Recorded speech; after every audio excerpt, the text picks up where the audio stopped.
No. We'll do it live. Fuck it. Do it live. All right, you guys. The sound of the Bill O'Reilly tells us all that it's 10 p.m. Eastern, and we're back for another episode of the Tang Clan. We're plus somebody in the studio this week.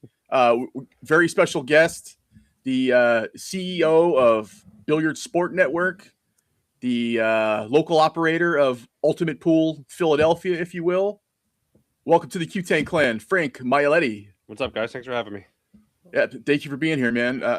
We'll get into Frank in a little bit, but we always a little small chat before we start. Man, what a great weekend! I guess you could say bittersweet weekend sports. Me being a Knicks fan, I don't know if you were a Sixers fan, Frank.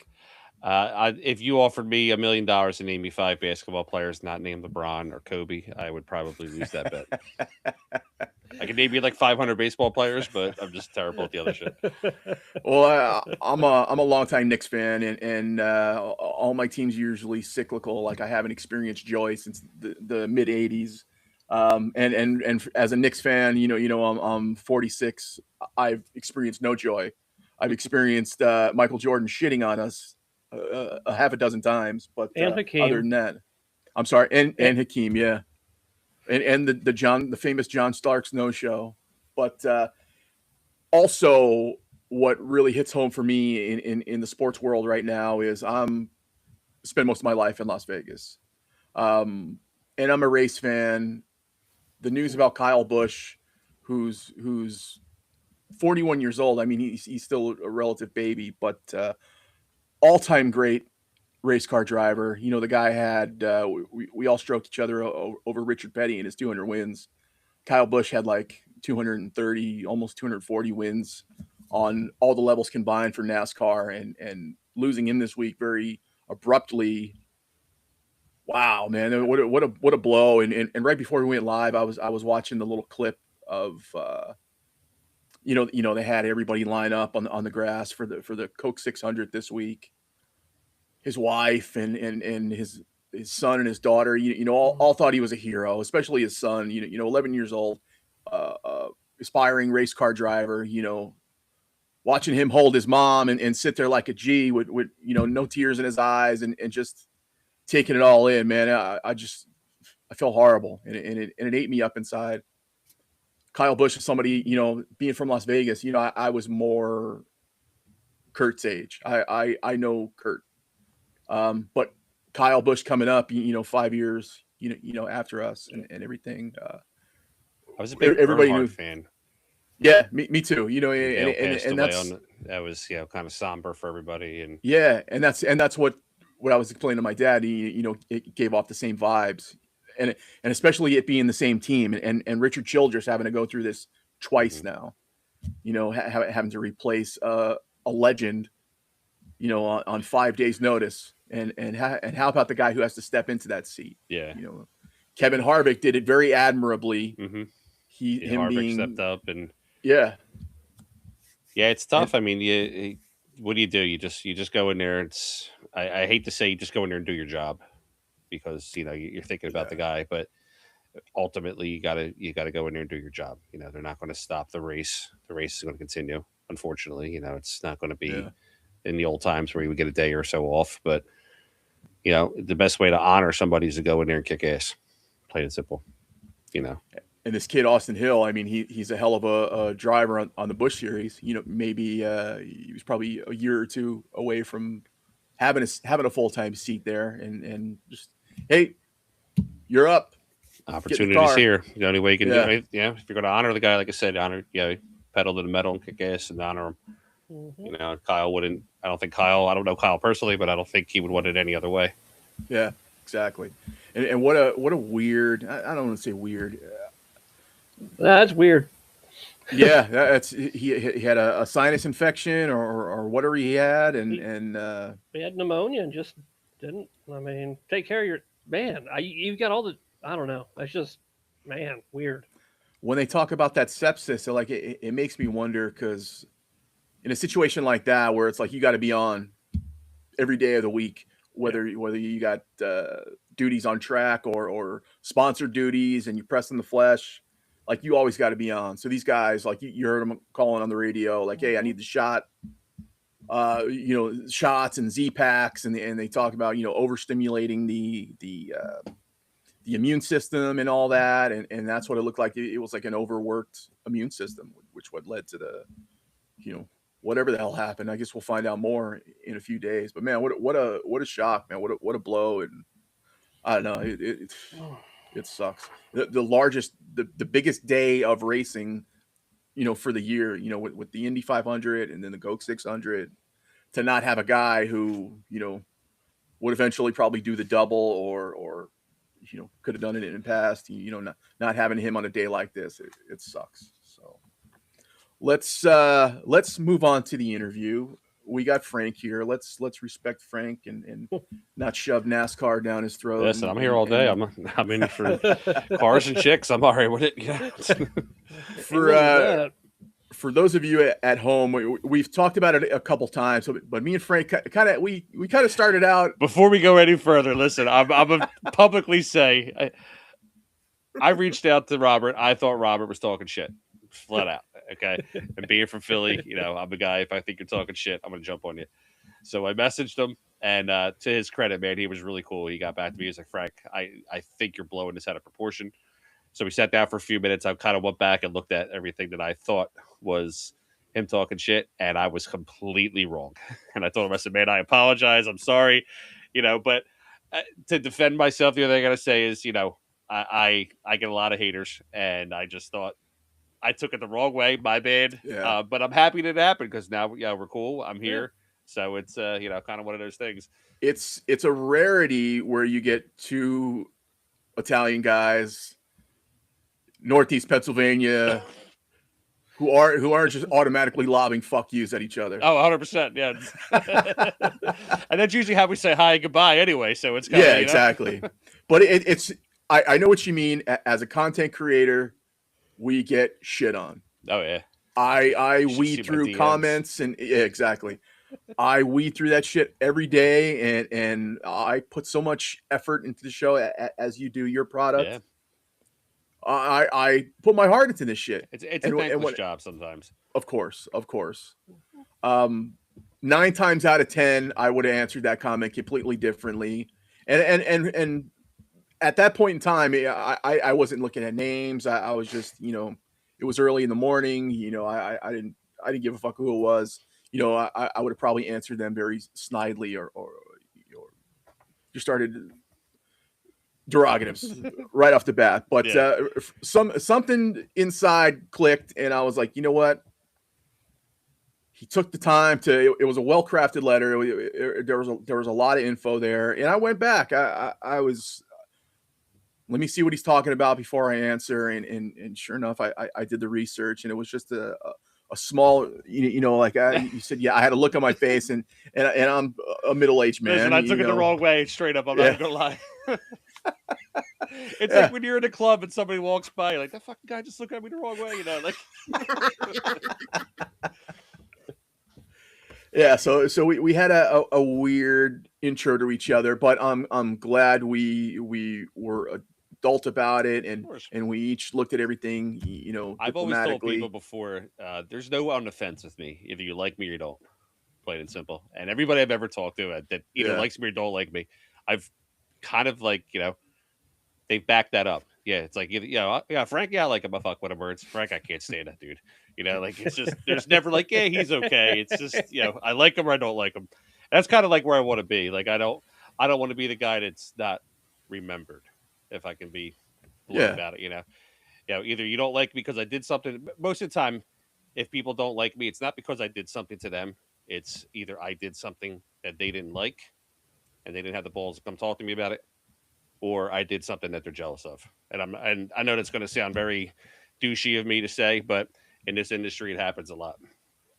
Yeah, It does. Pl- But I also plain and think simple. that if somebody wants to complain about you and they don't have your phone, your personal cell number, they probably shouldn't be doing it because they don't probably know you well enough to be doing that. I think if I'm you approachable, you know. Like I've hung out with a lot of people and had a lot of like I'm one of those guys that if you don't like me, let's talk and see why. Like I have no problem sitting down having a drink Yeah. with somebody. If we end of the night we're throwing hands, we're throwing hands. If not, if we're throwing back drinks, we're throwing back drinks. You know, if it's the first round, I'll pay for it. You know, it's not a big deal, but I usually get along with everybody. There's some people I don't get along with, but you know. All I heard is first round's on you. So yeah, right. that's, Shit, I skipped the I got rest the of this jacket ready to rock. conversation. Yeah. Oh my God, that's you're somebody after Jeff's own heart there. Yeah. He's always got the bottle on deck. Yeah, it's you know, it's funny. I've had a lot of people message me too. They're like, you know, are you always drunk when you're streaming? And jokingly, I'm like, guys, it's just a persona thing. Like, again, I do drink a little bit when I'm streaming, but like except for I think it was the Shane versus Filler up in Amsterdam. Me and Del Sim got trashed.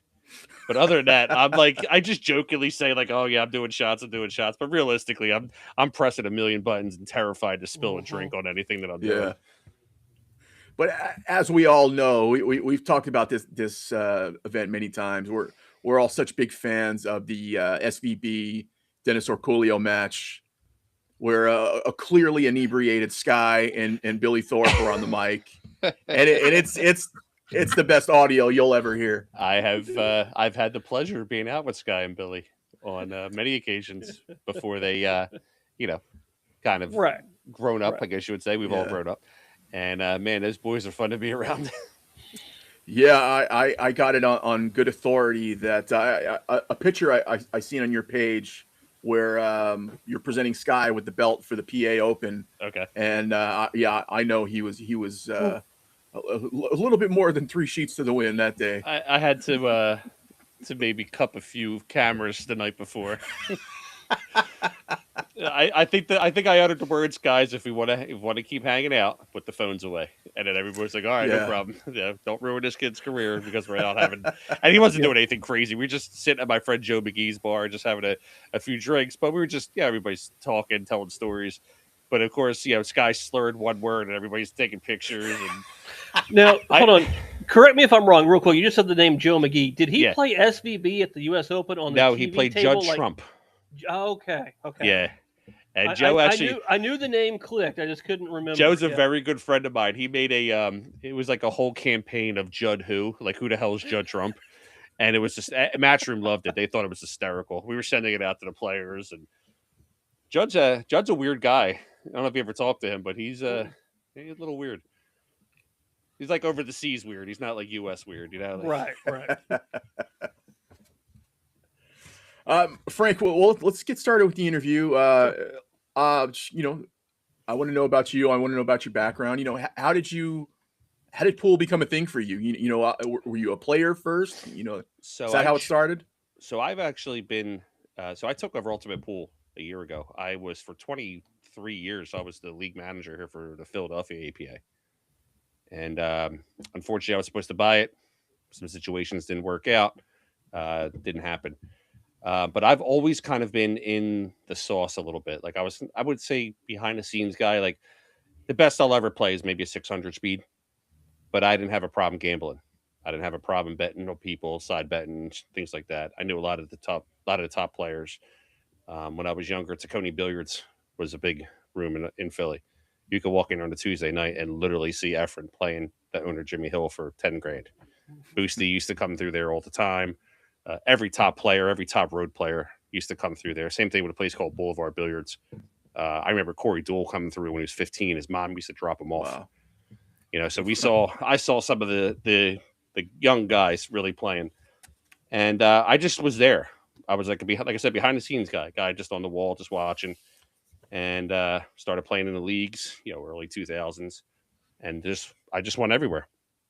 I've been to like 15, 20 U.S. Opens, 6, 7 Mosconi Cups, up and down the coast, Vegas a bunch of times. I just I don't know, pool's my sport. Yeah, I'm a groupie without being a groupie, you know, like. But yeah, a couple of years ago, I started a company called PA Pro Am. Actually, it was just tournaments we were running at Bluegrass Billiards, and it kind of took off a little bit. And I was doing some streaming, terrible at it at first, and I just really kind of liked it, and I just kept going with it. And I approached Matchroom. I said to Matchroom, I said, hey, how do I run one of these events? They were gracious enough to basically let me do it, and I just kind of learned, self-taught. Like I have no background whatsoever in streaming. I just taught myself, sitting around watching videos. I'm one of those guys. If I want to learn something, I'll go down a rabbit hole. I'll sit there and watch all the videos, and then usually at the end of the night, it's me watching two guys build a hut in like Africa. These guys with water and shit. But yeah, I just kind of got into it. What started the whole, I guess you call it PA Pro Am movement? I went to a tournament out in out in PA.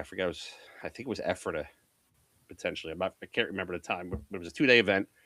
And for that weekend, I didn't suck at pool. I actually played pretty well. Wound up winning the tournament. The tournament director made more money than me.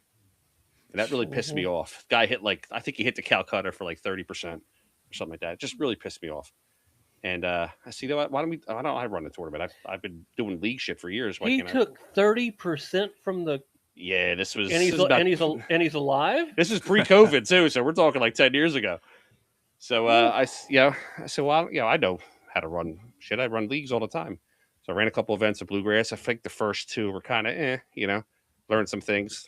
A couple guys didn't like the way I ran events, but I'm one of those guys. If I'm not doing it right, I'm cool with you telling me. Like, yo, Frankie, this isn't the way to do it. You should be doing it this way. Cool, teach me. And Scotty Haas, I don't know if Tommy's dad was there. And Scotty told me a couple different things. Like, hey, Frank, you should do it this way. I asked a whole bunch of people. And then I basically just always ran a tournament the way I would want a tournament to be ran. And then with doing the streaming, I thought streaming was more fun for me. It's a way for me to, I think it is like art. It's a way I can display my art to you. And then I love sports. So football, baseball. I go back, I'd watch a whole bunch of sports and then just kind of mimic a sports show. That's how my stream is sort of mimicking. And then last year I got into the WPBA. I'm their director of media. So I do a lot of their, a lot of their graphics, and I work very closely with Lonnie. She's a streamer. A lot of the graphics you see right now on WPBA, I create. Pretty much everything on BSN, I create. I actually got partnered with BSN. I wasn't even the person who created it. A guy named Josh Setterfield did. Wow.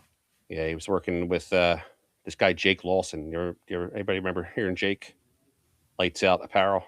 Yes. No. Oh, I know the brand. Yeah. So yeah, Jake Jake kind of stiffed a few people on some jerseys and shit like that, and really made two people happy. But I met Josh about 2 years ago. Josh was essentially running BSN. They were big in Maryland, and I got involved. And recently, Josh got a really cool gig with Ultimate Pool, and him and I were partnering up. Him and Del Sim. Mm-hmm. And I said to Josh, I said, well, why don't you take this opportunity, man? Like, this would be great for you. I said, we can work out something where I purchase BSN off of you. I'll continue running BSN. You kick ass over an Ultimate Pool, and we'll just keep doing what we're doing. So Josh and I worked out like an exit strategy, and I took over BSN. He's actually a really good friend of mine. So like a lot of people thought there was like this whole big issue, like, oh, Frank got rid of Josh. Nah, man, Josh and I that's my homie. We talk all the time. But people talk shit. Yeah, exactly. Yeah, way too much speculation. Without a little gossip there. Oh, 100%. Yeah.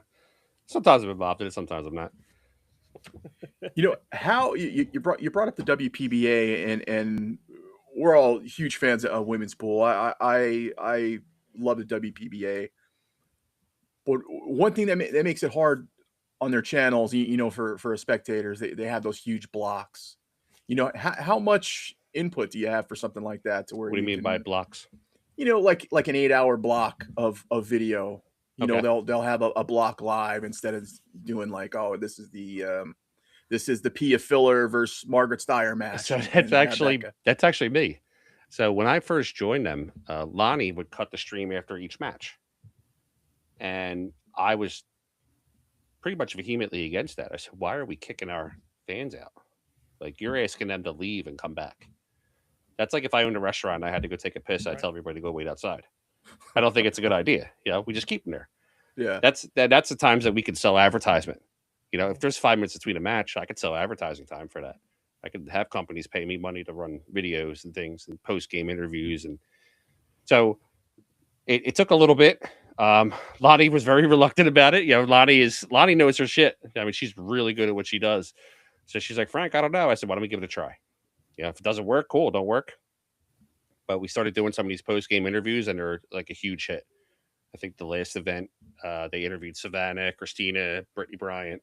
Everybody loved them. So I think that's the direction we're going to go, where we're going to kind of do some post game interviews, or some advertising, but we could always go back and chop them up. I mean, that's simple. Yeah. Keeping your fans there. Long form YouTube is where you make good money. If you get, I was about to say, on the live streams, being the longer that it runs, the better your revenue absolutely. stream So you want comes retention from it. rate. It's Right. how long somebody watches. Yeah. On a short form where it's like I never looked at it like that. Yeah. Yeah, the longer somebody, like even your show, the longer somebody watches your show, the better you get paid. If they're only watching for 5 minutes, you're going to get a few pennies, a few bucks. But if they're watching for an hour and a half, think of how many commercials I can show you in an hour and a half. Yeah. And that's how YouTube looks at it. Either they show you a bunch of commercials, or they're going to make you buy the YouTube Premium for the $20 a month, so they don't have to show you commercials, but they still got your money either way. So you were saying I'm sorry, Jeff. No, I'm that the guy guy that too. pays the $20. I paid the $20 too. Yeah, that's a good point. I never looked at it from a retention, keeping the viewers like that. I always, what can I do to make it easier for the person finding my show? How can I just get somebody to watch, as opposed to taking them and then holding them in? That's what it is. Once you get them to watch, it's keep them. You don't want them to go to. I don't want them to watch. Like even yesterday, I ran a small little event in Philly, and I had the main table you could watch, and then I had every side table. All 20 side tables are being streamed, and I told them, if you want to go watch the side match, cool. Just make sure you leave me on in the background, because I still need the views. So hook me up too, And it's just about keeping your customers. If you have a great product, they wouldn't want to leave. And that's what sucks when you have tournament directors or entities like WPBA, Predator, Matchroom. They're all running the same shit the same weekend. How do you watch them all? Yeah, that's where it becomes an issue. Now you said somebody else started BSN, and then you eventually took it over? Josh and the guy Jake. They started it in 2017 or something like that, 2018. How quickly do you assert your own vision, or do you stay the course that they've already laid out, or do you have ideas as soon as you come in? Do you make all these changes? So last year at the expo, April of 25 is when I did my first expo with streaming. PA Pro-Am at that time did the expo, and immediately afterwards, Josh called me. He was like, "Hey, buddy, I loved your show. It was great." He goes, "We don't have somebody that streams. Why don't you kind of, did you ever think about maybe working with us and kind of doing something together?" So we kind of just immediately blended together. Josh was the content guy. I would send him all the interviews and shit like that, and he would edit it, make it look good, ship it back out. And I'd be the guy that would go out to the shows and do all the streaming. And so essentially immediately right away, it was kind of a melding of both of us. And Josh at that time was like, "Man, I love what you do. I'm not going to critique what you do. You go out and do it and send me the footage, and let's make it great." And that's when we started doing these interviews. I went to Allison Fisher's house. I spent a weekend there interviewing her. I just did one with Dennis Hatch. I grilled the shit out of Russian Kenny when he got out of jail. that was actually one of my favorite ones. Yeah, I think you started the interview right off the bat. You hit him with the jail question. Yeah.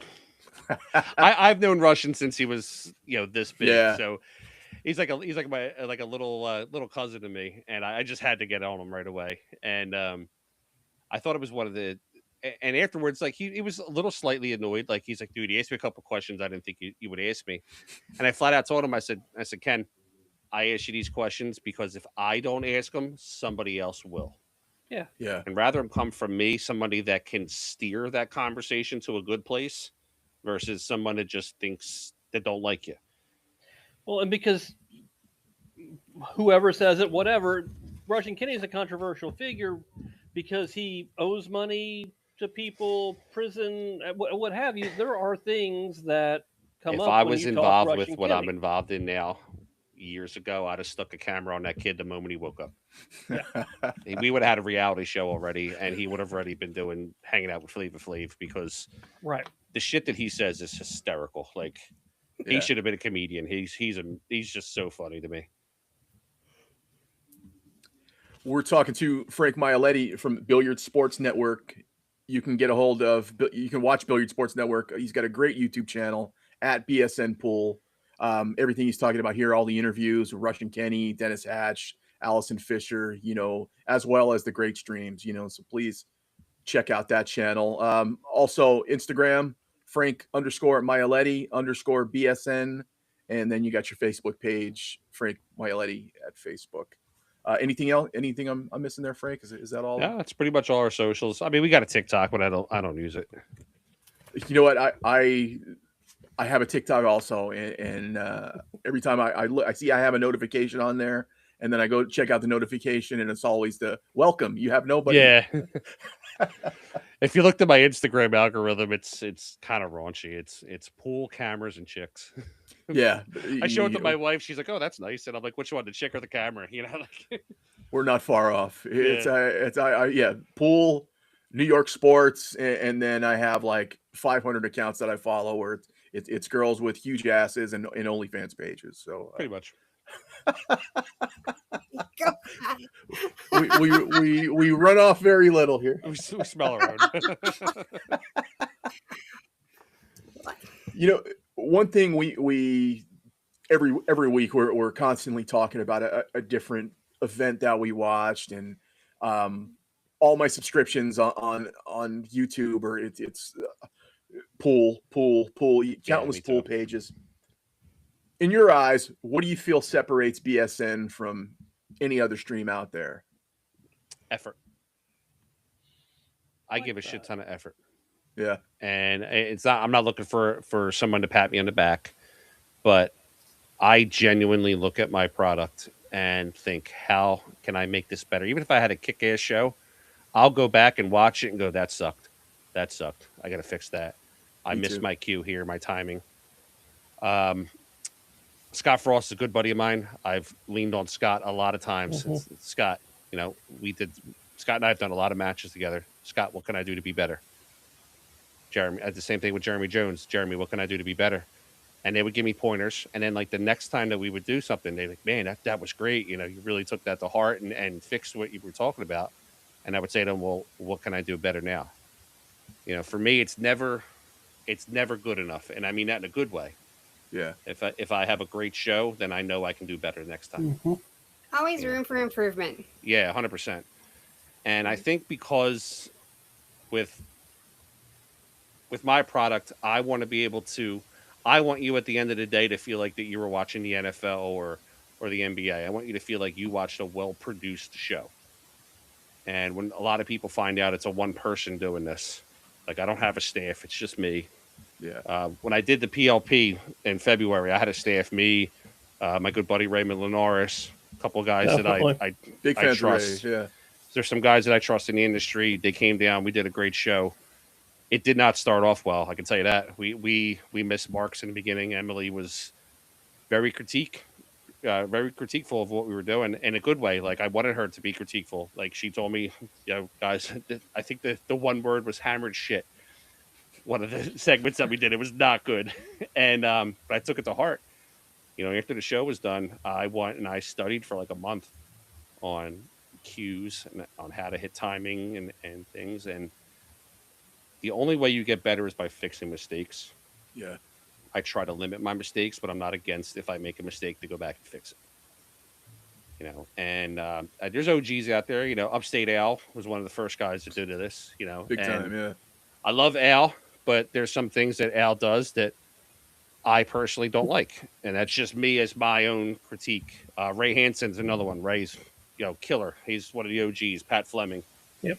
I think when the first pool ball was hit, Pat Fleming was there with a stone and chisel, chiseled in the Aki stats. But I look at these guys and I look at what they did for the sport and I want to be the next guy that can do that. You know, Yeah. I want to be the next Pat Fleming.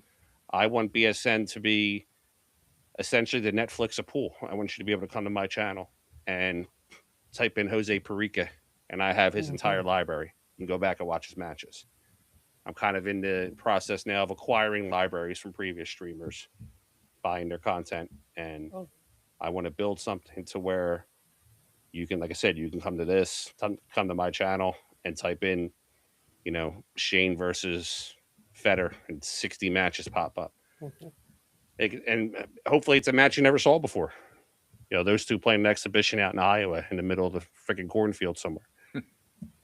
Yeah, That was that's one thing I took away from your channel when I viewed it. I was like, man, this shit is pro, because you know, much like you, like I care about my thing. I pride myself on it. I'm constantly, you know, who inspires me to get me better, to where in my head I feel like, oh, that was a good show, you know. I'll be the first one to tell you I'm not the best, and I don't think I'm anywhere close to the best. I think Kyle Ferguson over there at X Pool, I think he's one of the best in the nation at what he does. He's a guy that if I have issues, I'll text him, hey Kyle, you know, what do you think about this? I'll ask him a couple questions. When I first got into this, Collins was huge for me. Yeah. Him and I created a good friendship, and I'd ask him, hey, you know, bud, what do you think about this? We'd bounce ideas off each other. Now they're colleagues, but those are the guys that I looked at and said, these guys are cool. Like Colin's stream to me is always going to be cool.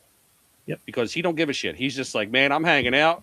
We're watching pool tonight, and it's just a chill. It's a chill thing for me. I love it. It is such a different. His thing is such a different thing than anybody else will ever do, because it's just sitting back, kicking back, watching pool, having drinks. And because of that, like my network has grown. Like I got my buddy Sam Jones over in UK, GB9. He does a great show over there. Him and Ben Fuentes. I got some friends in Finland that do a show. PU's and Frankie Candela, they do their podcast. You know, so it's, for me, it's about a network. It's, you know, we're all people that are in the industry together. Let's all work together versus kind of shit on each other. Now, there are some streamers out there that kind of want to shit on people. I'm the type of guy, I'll bowl you over if you're in my way, flat out. And I don't make any qualms about it. If I think you're in my way, I'll do shit for free just to get rid of you. Or if I got to throw 10 grand at it just to get rid of you, I will. But I don't make any, like I said, I don't make no qualms about it. But at the end of the day, I want to be the guy. One of the things you brought up to me a couple times is that you're footing the bill for everything. Yeah, I don't really. I mean, I have some sponsors. I got Dave Bartosiak down there in Classic Billiards, really good friend of mine. But my motto is I pay so my fans don't have to. You know, I want you to watch. I don't care if I make a good living in my regular job. Okay, and my wife is very supportive. She's a player. She loves when I go to these events because she gets to come out too and play in the event or hang out with people. I just want to go. I have a severe case of FOMO. I hate missing good shit. You know, so I'd rather be the guy that's there filming it versus the guy that's watching at home going, man, that's a great shot. I wish I was there. So when I say I foot the bill, you know, 90% of the time I'm footing the bill, or I'm not really making too much off the event, and I don't care. I don't really hit the fans up for donations. And I'm not saying there's anything wrong with that. It's just the way I am. Like I might ask once or twice, hey guys, if you like what you're showing, throw me $5 or whatever. Buy me my next drink. But for me, it's all about, I want to be able to have a great show, great process. And if down the line I do create something that's great to where it starts generating a ton of money, awesome. It's a side effect, but I want to be remembered.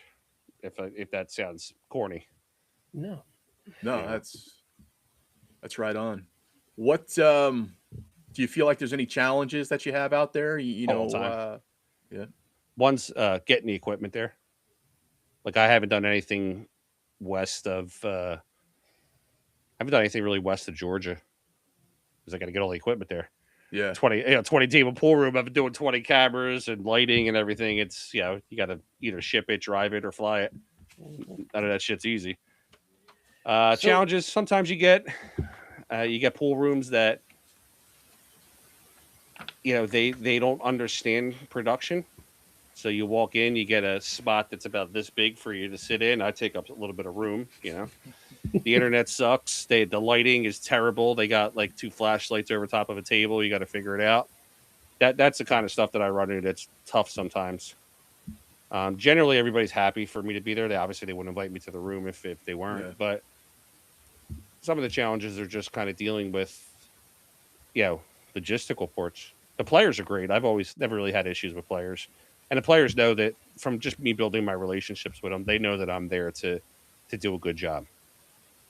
So there's never really any issues with some of the players. I've only had like 1 or 2 players I've ever had an issue with. What you talk about? You obviously work a job. What career are you into? What field? I'm an engineer. I design bridges and highways. Wow. Yeah. So we live in Pennsylvania. Do the math. Yeah. Got a whole lot of potholes I got to fix. Can you from a person who randomly drives across Pennsylvania every once in a while, Sure. outside of the turnpike, can you raise the speed limit 10 miles per hour so I don't feel like I'm just insane? I hate It's it. that much like, more you liquefy a deer. Yeah. Well, no, but I wouldn't drive any faster if the speed limit was higher. I'd still drive the same speed. Listen, I they just drive wouldn't- I just as wouldn't quick have as they look want for to now. cops. They just don't obey the Yeah. stop signs. Right. Yeah. Yeah, we especially in my town, it's like I got 1 stoplight and I haven't seen a cop in like 5 years. So it's It's lawless in random. Philly right now. They just run every red light, every stop sign. We They don't actually give a just shit. had one of our bridges burned down, so now we only have 2 in the city of just under 100,000. It was 100,000 actually in your really city? old, and it was still made of wood, so it Jeez. was pretty old. And Yeah, now that is everybody's old. fighting about who's going to pay for the next one: the city, the province, or the government, or the But what- country. You'll wind up paying for it when it's all done. oh, of course. Yeah, the people pay for it. It'll be So- starting to you'll have 1 cop pulling more people over. Mhm. On the challenges side of things, do you feel that companies like Evo Sports and the digital pool all streaming tables, etc., is that more of a hindrance for you, or Oh, does no. that help you? No, in the that's long a run? huge Big help. help. Yeah, so Justin over at Evo, him and I get along very well. We actually got a phone call just coming up this Monday. Me, him, and Margaret. I do a lot of work for Margaret and her YouTube. Isaac and I have a great relationship. I started when they had the Digital Pool Syndicate when Yeah. Zach was around. That's how I I wasn't grew. going to bring up the other company, but yeah. No, you can- yeah, that fucking Yeah. thing is garbage. So the syndicate is how I grew because Mhm. as a small streamer, I can't go to every single event. At that time, I wasn't able to go to every single event. But if I had the access to sit at home and grab any single pool table and commentate, why not? I remember the first derby that I did. I think it was 2024. I never went to sleep for the 7 days. I was up just like the players were. I was just at home. I remember one of the times I'm commentating, and at that time I had a little, I had myself on camera in the bottom corner. I remember my wife would sneak in and slide like the food underneath the chair, like I was like a prisoner. Like here you go, sir, you can eat. And I stayed on the entire time, but I think at the end of the week I gained like 8,000 followers or something, which is ridiculous. That's a great number in our sport, and that's actually how I started to become known because I stayed on there, commentated. And I just kept doing it. So I love Digital Pool. I work with them all the time. Mhm. We're actually going to be doing some stuff with Dave Bartosiak down in Florida. We're going to do some action matches.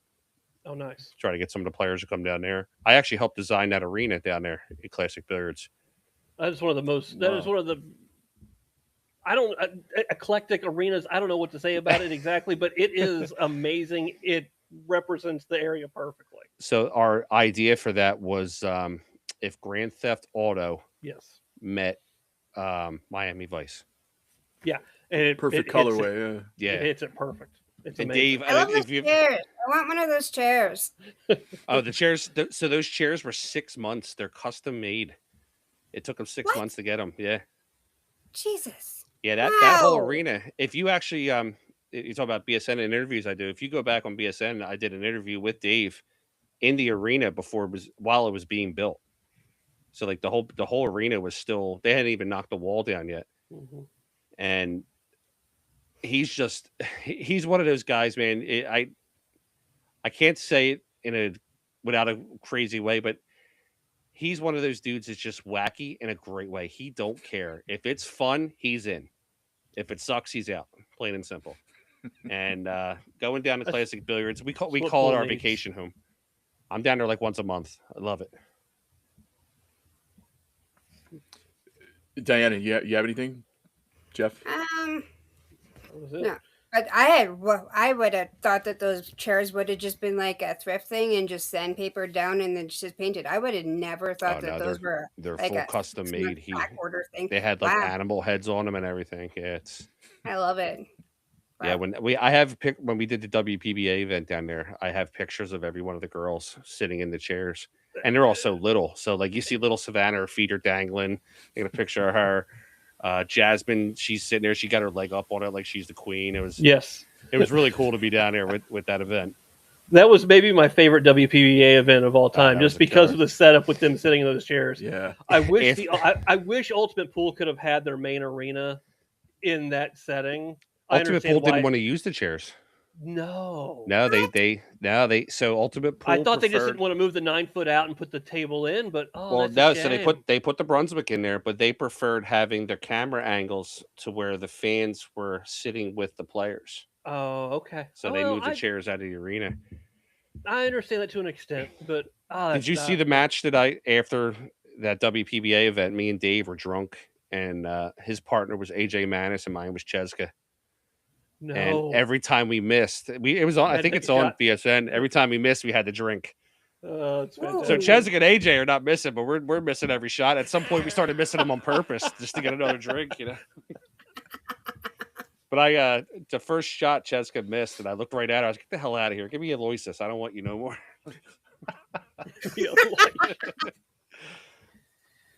Oh, You know, it's you fantastic. just rattled off some personalities in pool. You know, this weekend is the Ginky tournament.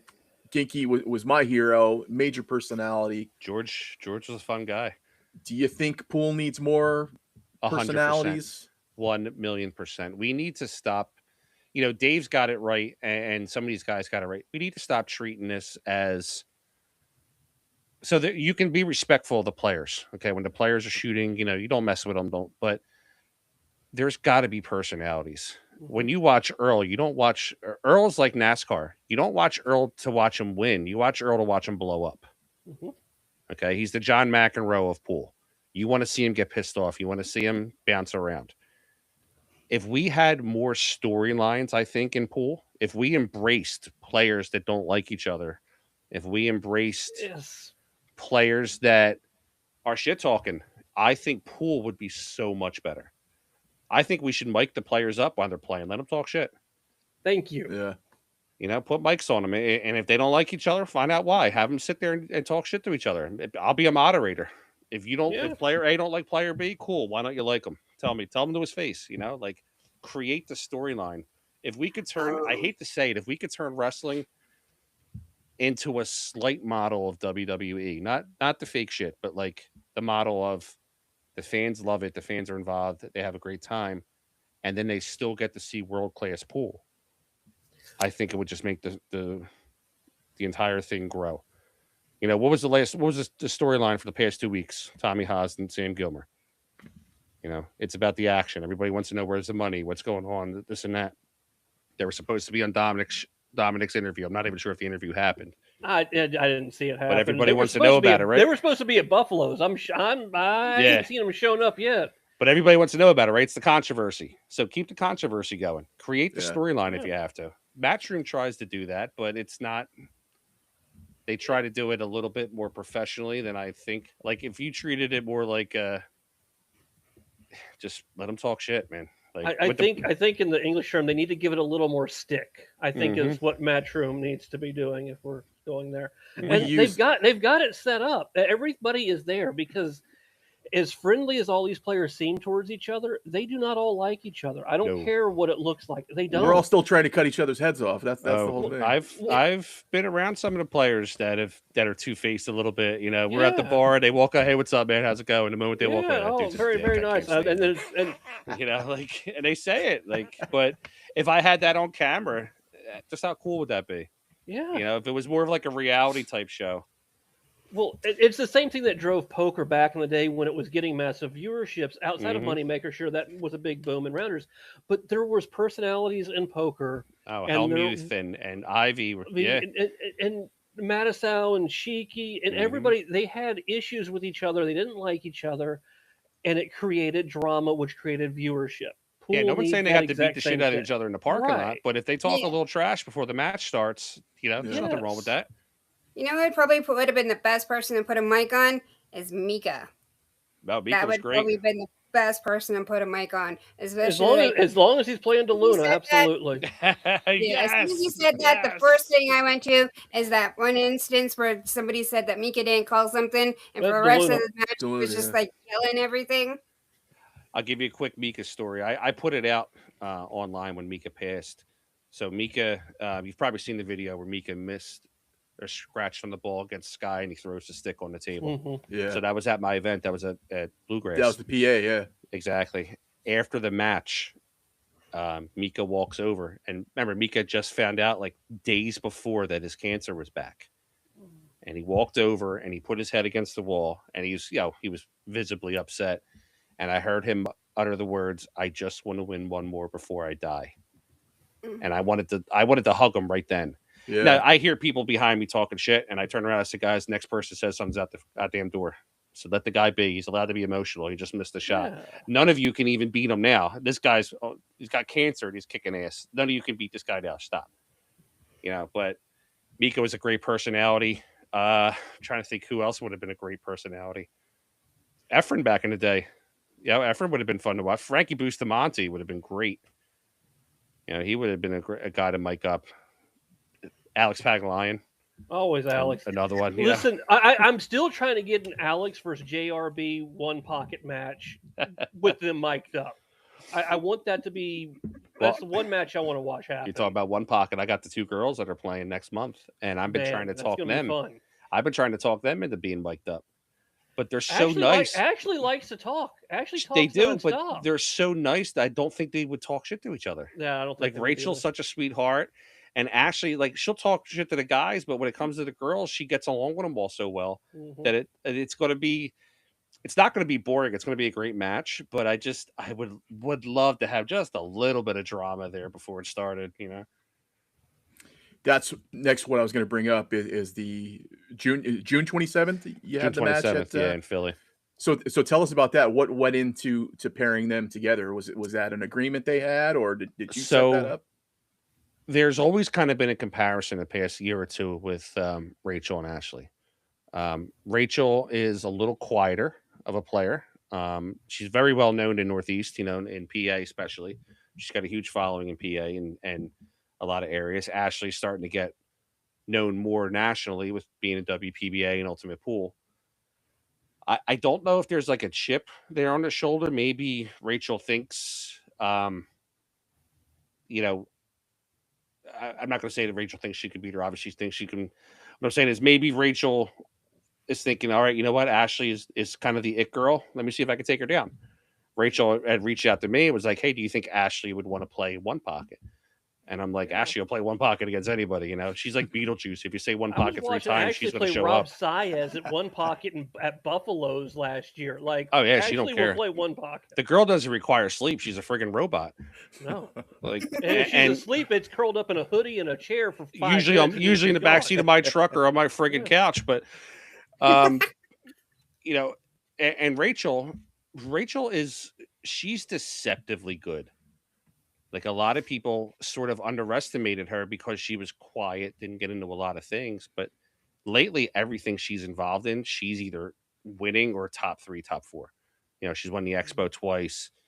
She went to the WPBA in New York. She won Hill with Christina Zlatova. That was a back and forth match.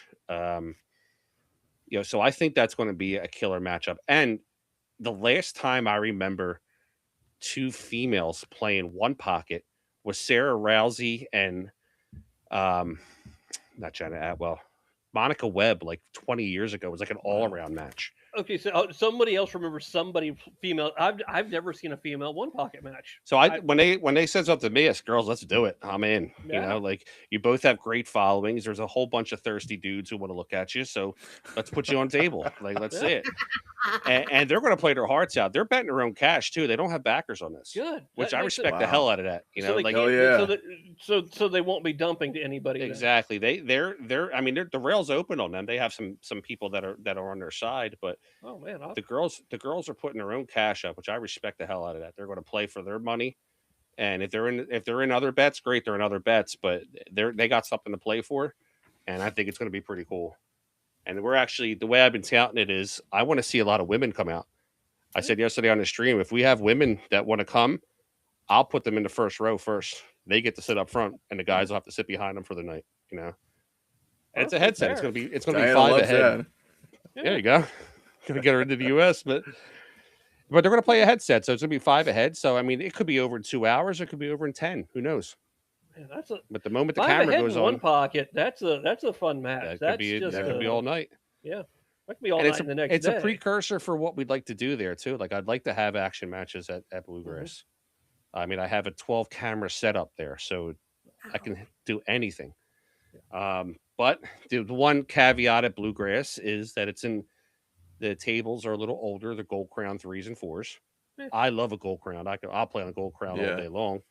But some of the new players are a little prima donna-ish, and they won't play on if it's not a diamond. Which I What get are it, the- but What are the pocket size? Are they the whatever you want them to be. I Okay. have 4 different tops. No, that no. we I can just put on didn't. there. I didn't know what the standard I were. like If they're that. the little bit bigger than the 4.5 that the typical Gold Crown is, or if it's the So little currently, bit- right now, they're 4.5, but we have Yeah. a 4-inch top, a 4.25. Okay. And then Yeah, so whatever. we got a great guy in PA, Luke Gagliano, Mhm. who about 2 weeks before the event, he's going to come in, refelt the table, and it's going to be nice and ready for them. Yeah, nice. As long as we just keep the local jobbers off there trying to play on the table. But Bluegrass is I want to make Bluegrass the hub of the East Coast. 56 tables there. There should be every pro player should be coming to Bluegrass, in my opinion. Amazing. It's 31,000 square feet inside that pool hall. It's the little dimensions of a football field. 100 feet. Jesus, we have Yeah. nothing like that up Yeah. here. It's 100 Actually, foot, 120 feet long by I think 45 feet wide or something. That's Yeah, amazing. which in PA, if it's It's not amazing. a VFW, yeah, it's Well, you got. I mean, you got Malarkey's, and I think it's the only pool hall Markley, I've played at. Markley Billiards. They got Markley's, yeah. 16 tables. Yeah. We're just a little smaller than Q Masters down in Virginia. If you ever been to Q Masters, you know how big that place is. The they name just throws me because every time I see it, I'm like, "Oh, there's a pool tournament in Kentucky. I can make this happen." I'm like, "No, shit, this is Pennsylvania." So Brett, I remember when Sky won, Brett from Q-Tech called me. He goes, "It was written in the stars." I said, "Yeah." I said, "Well, the reason why it's called Bluegrass Billiards is because it's on Bluegrass Road." yeah. So you got Sky that comes in, the Bluegrass Badass wins at Bluegrass Billiards on Bluegrass yeah, Roads. yeah. So they were all over that promotion as soon as it ended. If I remember, he went through Russian Kenny to in the quarters or Did he early Russian? early on in that. He may have. I know he played. Well, he beat Jonas to win. He had beaten Mika, and then he had played some other players. He didn't play Tyler because Jonas beat Tyler, and then I think Jonas beat Oscar. Him and Jonas went back and forth a couple times after that. Jonas Yeah. beat him. Yeah. I know Jonas got pissed Tyler off a lot during that event. Jonas, he would break, he'd hit the ball, and then once the ball hit the rack, then he'd kick his leg up. And Tyler was losing his shit. And he said something to John Lehman, and I walked over to John. I said, "John, you got to say something to the kid." I said, if he's breaking soft, all right, whatever. I said, but it's so exaggerated that like it's going to be on television soon. Like I don't need that shit. And then the other storyline that weekend was Oscar was rooming with Tally. And then they had an issue in their match of like a good hit, bad hit situation. Oh no! And I'm yelling at Oscar. I'm like, toss his ass out of the room, throw his shit the whole way. Like, and I like Tally. He's a great kid. I just kept messing with. Throw shit in the hallway, tell them to get out. Like, Oh, that's funny. Anything else you got coming up after the Ashley Benoit? You got anything else? Before that, I'll be down in Florida. We got the Larry Gale Memorial, which is happening at Legends Billiards, and I think that's one of the nicest pool rooms in America. It's gorgeous. Lady down there, Marianne, she's like the house manager. It's a gorgeous room. It's all white marble, brand new Rassin tables. And then obviously in July the matchroom circuit starts. Yeah. So I'll be up at Yale. I'm not doing anything with the New York event, but then I'm running the Vice City Open, which is down to Classics. Mm-hmm. Of course, I'll be going to Florida Open. Then I'll be over at the U.S. Open. I got probably interviews and stuff like that I'll be doing there. Are you doing anything with the Arizona events, or? I really want to, but at some point I have to show up to work. Yeah, that's fair. That's fair. You know, I kind of don't want to. I always mess around. I always tell everybody that I'm like that dude from Euro Trip. Have you ever seen the movie Euro Trip? Where he's like, "Yeah, boss, I'm in the basement. No problem. I'll be up in a few minutes." You know, I'm 700 miles away. I'm looking for the Guterman file. Yeah, the files. But yeah, I'd like to go out to Arizona. I mean, you know, Scotty's going to be out there. He's doing that. He's involved in those events. I'm trying to get down to that Shane versus Federer Hilltop match. Mm-hmm. That's going to happen next month. You might have some inside information. Do we know Sure. who the Hill thing is? The King of the Hill. Do we have any idea who would be up next based on anything? I don't think they even know yet. Yeah. Okay. I was just curious. I think it's Carl Boyce put out whoever. that video and it was like vague. Yeah, I think they're being vague on purpose to kind of get you like involved in it. Because who else could be up top? I mean, does Dennis Rocolo just? Dennis can't get into the U.S., so it wouldn't be him. Does he get smuggled in and just show up? I mean, if you're looking at international players, you can go with like Duong. Yeah. I mean, Duong over here. I mean, obviously, you got any of the three amigos. You can bring any of those three. Yeah. I mean, there's players all over. I mean, shit, right now, who wants to mess with any of the Polish players? Nobody ever. They're unbeatable right now. I mean, Zolnacki wins his second one in a row. I mean, good for sure. I mean, geez, it's going to be an interesting Moscone. So, do you know the situation with that guy at the expo, Hubert Wapatico? A little bit. It's very similar to Victor, correct? So he was here on a GoFundMe. The country, his friends and family created a GoFundMe so he could come over to the U.S. to play, and he winds up coming in. I think every event he played in, he was top 5. Wow. And then him and the other kid, Dominic Yostrub, he came in like top 7 or something like that. These European, these Polish players right now are monsters. I think at the UK Open, there's a name that I'm trying to tell everybody, Radislav. I think this guy is going to be a monster at the UK Open this week. I tell everybody to watch out for him. If they had a Calcutta, I'd buy him. I think the kid's going to do really well. They even got a great or a few great women players. That one, I forgot her last name. I don't want to butcher Ozerski or something like that. She's a killer.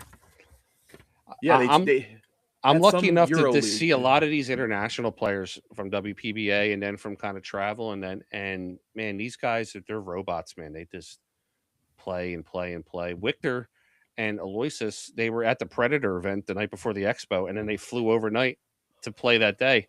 Yeah. I mean, Aloysius got his ass kicked by Jeremy Seaman, but it was still the fact that he still made the match. Yeah, I mean, Jeremy's no slouch either. Don't get me wrong. Yeah, Jeremy's no slouch, and he got there on no sleep and just winning. How much can you really care about your next match after winning the World 8-ball, flying all night to get in, waking up early and going? They to called play? and I was saying to Alan Hopkins, I said, I hope that we're player friendly on this. Yeah. And he's like, what do you mean? I said, well, I'd hope that you wouldn't give this guy a forfeit after he just won a world championship. You got to at least let him get here. And Alan's like, he's like, I can't give him special treatment. I said, I totally get it. I said, let's just hope that the karma of the pool gods helps out here. And wound up being that he was at the bottom of the bracket. So he was able to get there on time. There was no special treatment, but I was like, man, I don't think any player here would bitch and moan if you gave the guy the bottom match. If you gave him a couple hours to, pool players are pretty respectful when it comes to that sort of thing. Didn't Ashley just do something like that too? She was did Scotch doubles with somebody, and then next day she was in a different tournament. I want to say it was like down south. I want to say it was Puerto Rico, and then she went to Vegas or something like Oh, that. she's done that. Ashley Benoit will go to a tournament. Like if she were to go to say an Ultimate Pool event and she was done playing Friday night at 5:00 and there's a chip tournament down the street, she'll go play in it. Gone. Yeah. The girl she will play any pool she can. The most action person I've ever seen in my life is actually Benoit. Male, you know, when I built my stable of players, when I built the stable of like the sponsor players that we have, Ashley was essentially brought in because she was action filled. Mm-hmm. Like Brianna Miller is my pro player. Like Brianna is very professional. She just wants to play the pro events. Ashley's like, yeah, you want to play? You want to play over here in a quarter, some 9-ball? You want to play some 8-ball, some action? Let's do it. There's been a few nights where I've left the pool room. I've had to like say to her, like, hey, I'm going home and going to bed. If you run into a good game or you run into some shit, give me a call. I'll be back, but I'm going to sleep. Like, I don't know how you could stay awake all night. I love her new logo. It's awesome. Which one? The one where it's like she's reaching across the table to check the rack, and she's got the 2 legs sticking out. Well, like that's actually Sophia. Sophia, yeah. Oh, that's Sophia. No, wait. Yeah. Yeah, that's Sophia. Yeah. I actually, Sophia's great. She's such a sweetheart. I actually, with everybody that's part of BSN, they actually get their own logo. So like it'll be the BSN player with the 3 letters, but then their name is underneath of it, and they all get to pick their own color. Nice. Hey, Rob. Yes, Where's my sir. logo? I gave you a beautiful picture, Jeff. Sophia actually won the this year's PA State Championship, so she's the current reigning champion. Yeah, that event took off really well. I'm very happy with that event. One kid that I talk about quite a bit, and he's a local in the area, and I've seen him take down everything. Is Dylan Spohr? Are you familiar with him? I know Dylan very well. I'm surprised that Dylan didn't defend his title this weekend at Ginkey. I didn't see him on the list. I thought for sure he would not be on the in list. Yeah, I thought for sure he'd be there too. Like, especially being the returning champion, I thought for sure he would go out there and play in it. But the only thing I can think of is there. I know he goes to a lot of events up in Blue Mountain. Unless they were having something that could be better than that, I don't know which is better than the Ginkey locally. Maybe more money. Yeah. Yeah. Still, you got to defend your title. I mean, that's a prestigious. It's event. also Memorial Day weekend, so there could be family trips and random things involved. Yeah, I know he's close with his dad, and yeah. Dylan's a good kid. He plays well. We got our buddy Greg Hogue in the chat. Are you familiar with Greg? Frank? Yeah. Red Den Training Center. Greg, we were sweating some of your matches today, man. Good job, buddy. Good showing. Unfortunate end, but good showing. I mean, scratching on brakes is apparently a bad thing to do on bar box tables. It's got to be. Sergio Rivas. I don't know. Apparently, it's a bad thing. I will say this, and this is my one complaint about Buffaloes. And I don't know if they use the same ball set for their professional tournaments on the bar boxes as they do their normal stuff. The last time I was there, I played 3 matches. So that means I won a match, by the way. I played with 3 different cue balls. Oh, that's wonderful. Yeah. And I don't know that's insane. It was insane to me that I played with 3 different cue balls. One was the heaviest cue ball I ever played with in my life. One was some random Aramith ball, and another was a red dot measle. It's almost like you could do it like a baseball player, like a pitcher gets, I don't want that one. Give me another one. Yeah. No, I did take one cue ball and swap it out before a match started. Yeah. I got one of these things. It's literally called a ball sack. Ball sack, yeah. You hook it to your bag. I'm such a cue ball snob, man. I won't go anywhere without my Predator cue ball. I have Fedder's branded one, obviously, but I do a lot of work for him, but I have that one on my case, and I always joke around with everybody. I said, I got one of Fedder's balls in my hand.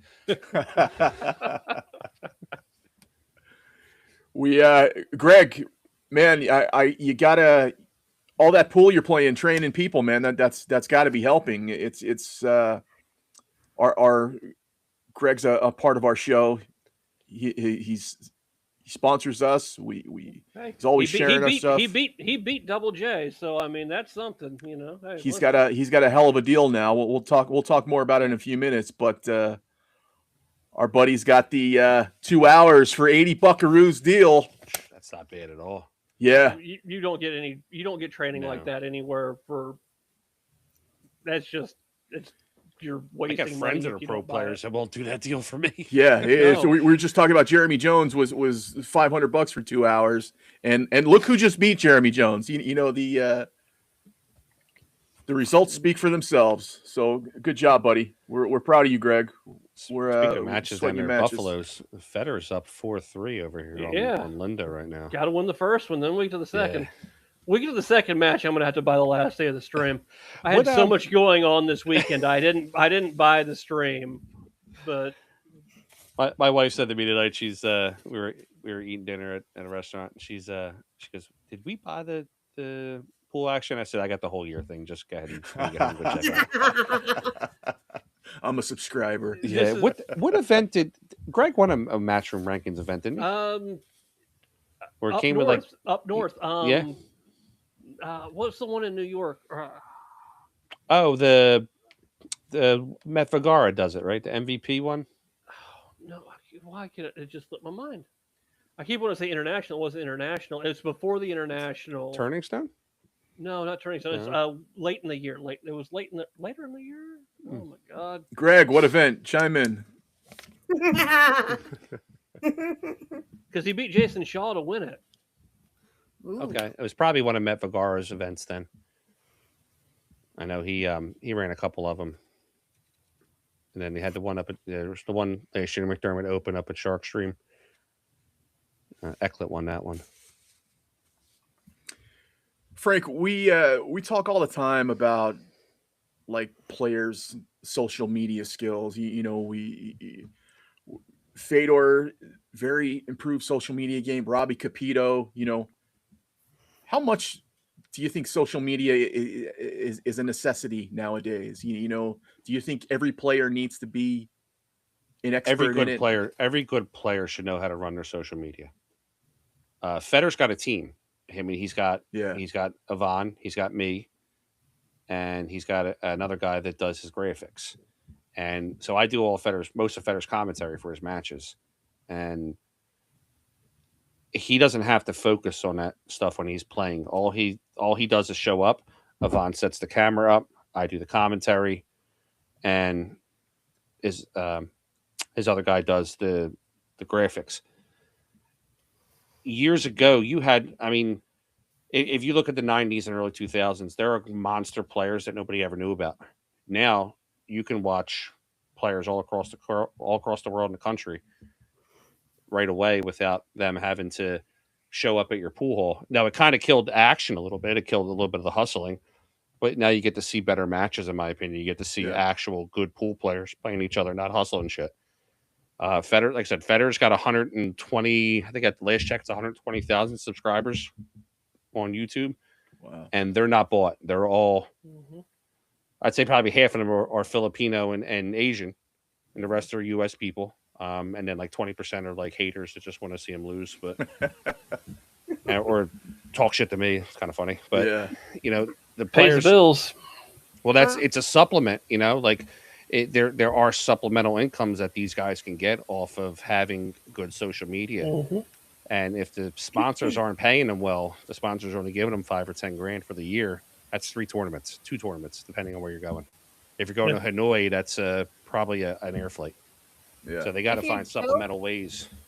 Yeah. If you don't have haters, you're doing something wrong. 100%. Yeah.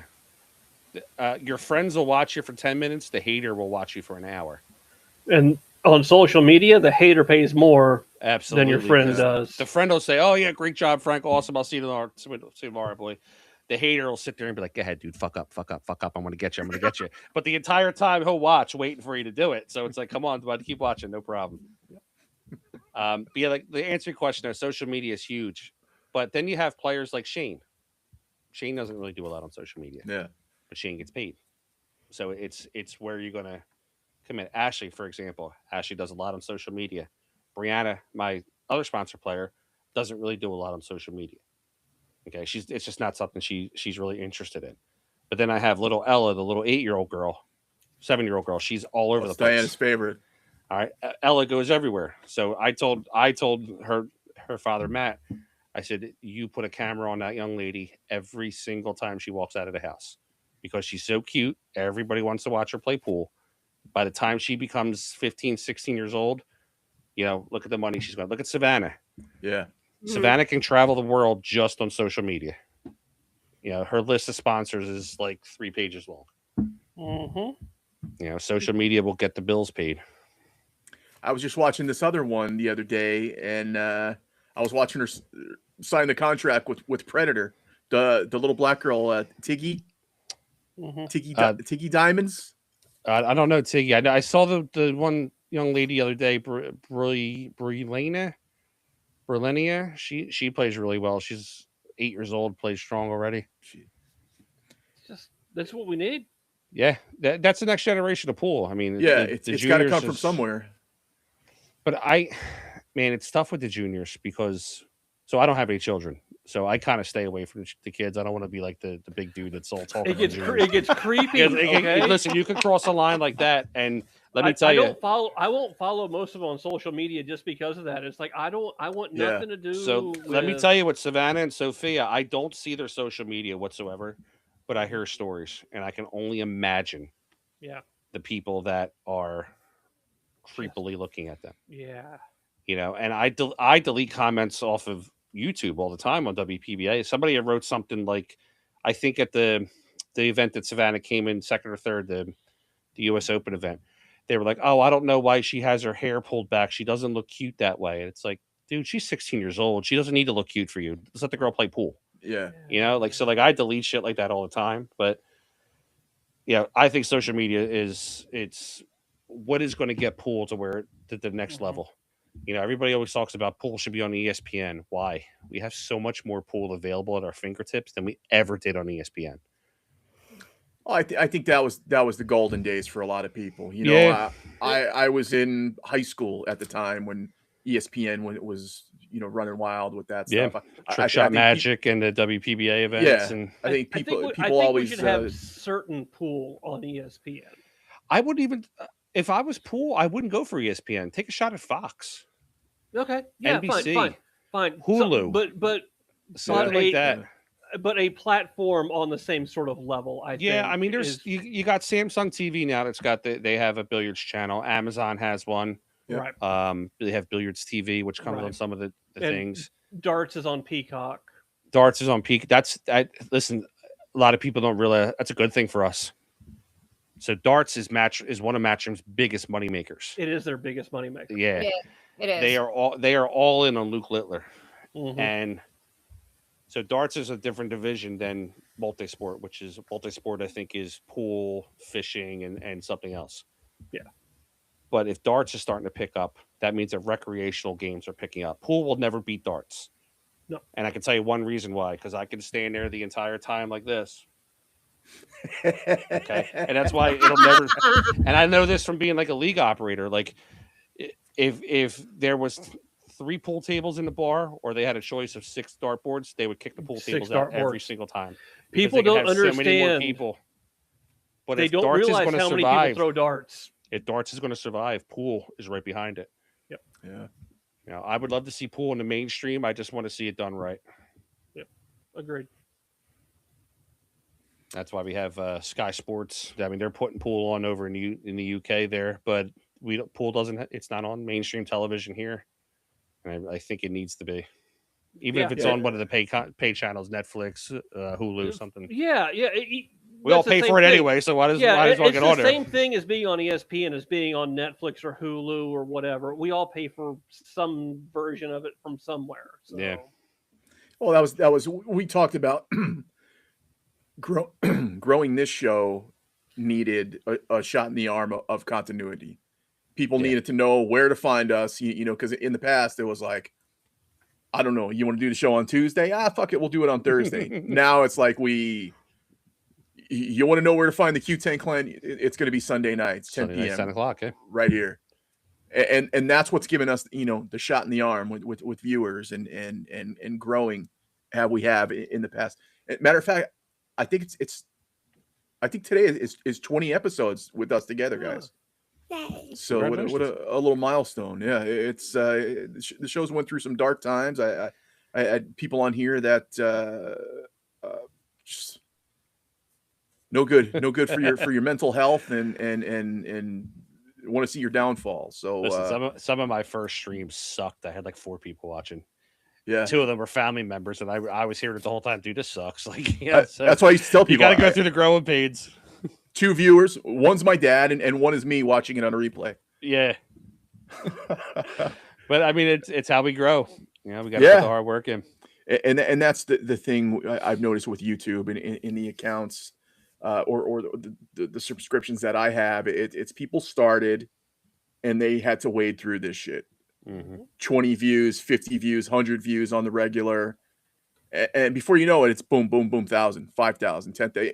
It does grow. You do got to put the work in though. And it's hard work. It's, you're an engineer, I was an electrician, spent years doing countless things like that, but none of them ever equates to what you got to do to grow as a content creator. I've had some, and listen, again, I am not the best. I am 100% saying that, but I've had some YouTube people that are start streaming reach out to me and ask me questions, and can you critique my YouTube? And I'm like, if I critique yours, you're going to want to critique mine. So whatever, fine.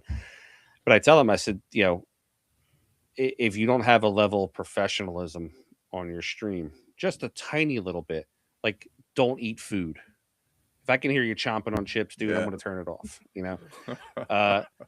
I personally, this is just something that drives me nuts. If I'm streaming, I get people to walk up to me all the time and they start talking to me. It's like, dude, I got these big ass headphones with a microphone in my face, and you think now's the time to talk to me? Like, what the hell is wrong with you? And I tell these people all the time, like, if I got to hear your background conversation, why do I want to listen? I try to limit it as much as I can. And there's sometimes I get background conversations, but it's got to be organic. It's got to flow well. There's a lot of times where I feel like I'm Vince Scully. I'm just sitting there talking to myself, and I'm like, Jesus Christ, this is so boring. But some of my best streams are, like me and Dell. I do great with Dell. Scott, when I do streams with Scott, I'm actually quiet a lot because Scott's so good at what he's doing that I'm just like sitting there like, go ahead, buddy. I got nothing to add to this. Like, I'm like the guy in Major League ground ball out. Like Scott's like, yeah, he's going to hit it a lot of English, 3 rails. His thought process is this. I'm like, yeah, ball corner, he wins. Like, so you might have came in a little late. Did you ever do any streams with Nick Schulman? I know of Nick, but I haven't done any with Nick. Okay, I thought you were like about 18 months later, 6 months late because Nick came out about the time Scott came in. So the only person there are 3 people I've wanted to stream with. 2 out of the 3 I've done so far. So the all-time person I wanted to stream with was Phil Yates. Oh, okay. And I got to stream with Phil last year at the Battle of the Bull. And I was like a little schoolgirl. I think Phil is just awesome. He's so classy. He's such a cool dude. I'd love to do one with Danny DiLiberto. I think that would be great. Unfortunately, Grady passed. I think doing one with Grady would be awesome. And I want to do one with Shane. Ooh. Just because I know Shane's going to just be quiet, but I just kind of want to just bust his balls a little bit and just see how fun it would be. Has Shane ever done commentary on a pool match? He did one with Collins, I remember. Okay. It was late at night. I think he was just bored, maybe waiting for his Uber or something like that. So he's like, I'll talk to Mike. I think if I were to pick somebody that I'd want to commentate with, I think I'd pick Emily Duddy. I think Emily's fun. Yeah, Emily. I love Emily. She's a good buddy of mine. I did last year in New York. I did a commentary with Allison Fisher, and I threw up. I went to the bathroom and I threw up. And I remember I came out to my wife. I'm like, I'm nervous as shit. I'm going to do this with Allison Fisher. She's like, wow, you do such a good job. I'm like, it's Allison Fisher. Like, if you respect anybody in pool, that's the person you respect. So I'm like, and at the end of it, she's like, man, you're really good at this. And she like tapped my arm. She's like, I got some work that I would love to do with you. And I'm like, really? Shit, I'm in. So I felt like I got anointed by God at that point. But it was just, I remember I lost my lunch that afternoon. It's like, what's his name? Any Given Sunday, throwing up in the middle of the huddle. Yeah. Donovan McNabb too. Yeah. Oh, yeah. Well, Oh man. Guys, it is we've had Frank. We've peppered him for an hour and 20 minutes here. It's time for my little segment, rapid fire. Oh boy. 5 questions. It says rapid fire, but answer them however you want to answer them. However it takes you to answer them, Frank. Okay. There's no clock on these. Do it. Favorite pool room. Favorite pool room? Classic Billiards. Best event you've witnessed live. Best event I've witnessed live. Shane Fetter 120 last year. Most common complaint received from pool players. The money's not enough. Most underrated pool player. Most underrated pool player. Pro or amateur? Whatever. Most underrated pro player, I would have to say Nathan Childress. You're a Philly guy. Every Philly guy's got one. What's your top cheesesteak joint? Del Rossi's. Or should I say cheesesteak John? Del Rossi's. I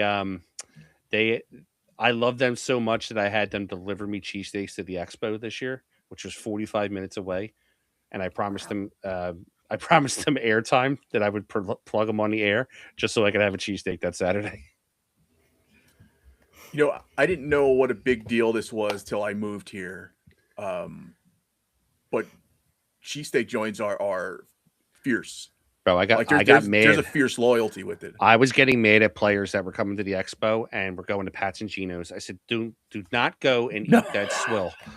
Like, come to me. I'm a fat dude. I can tell you where the good food is. Come see me.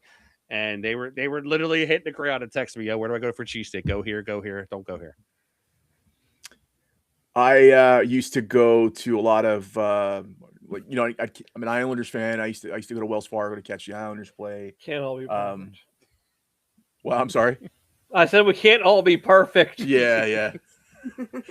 Fucking Rags fan.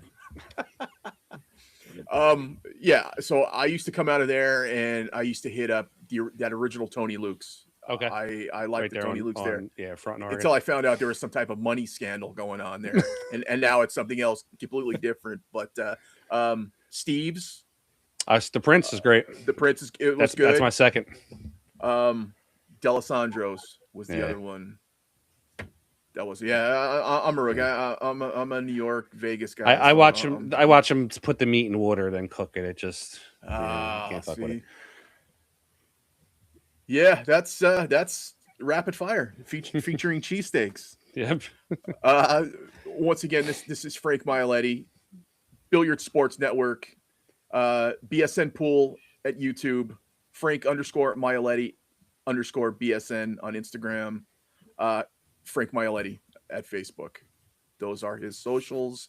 Obviously, he's got a world of content going on your channels. It is if I can say somebody who, for myself, who strives to make everything look pro, and I'm putting thumbnails on shit, and I'm trying to make everything look pro. You do that shit so well, and everything looks pro on there. You said you wanted to be the Netflix of pool, and I think you're there now. I mean, everything looks outstanding. I appreciate. I self critique. I still have a while to go, but I'm inching forward. But I think guys like myself, guys like you know, we'll never. We're always looking for the next best thing and how to push it and keep going. Yeah. And if we're looking for perfect, we'll never get there. No, I'll never get there. In our eyes. So Frank, we got a couple topics we were gonna just talk about real quick before we end this episode here. Sure. One thing that we talked about countless weeks in the past, and something right before we went live was, I know where we're going with this one. Was Mickey Krause cues. You told us before we went live that you actually played with this cue. I have, and you have great things to say about it. I mean, it's not a bad hitting cue. It plays well. Mickey. So Mickey was with me at the U.S. Open. He was at the booth next to me. Where gave me the cue to hit a few balls with. That was the prototype, but if it's anything like the prototype, it plays well.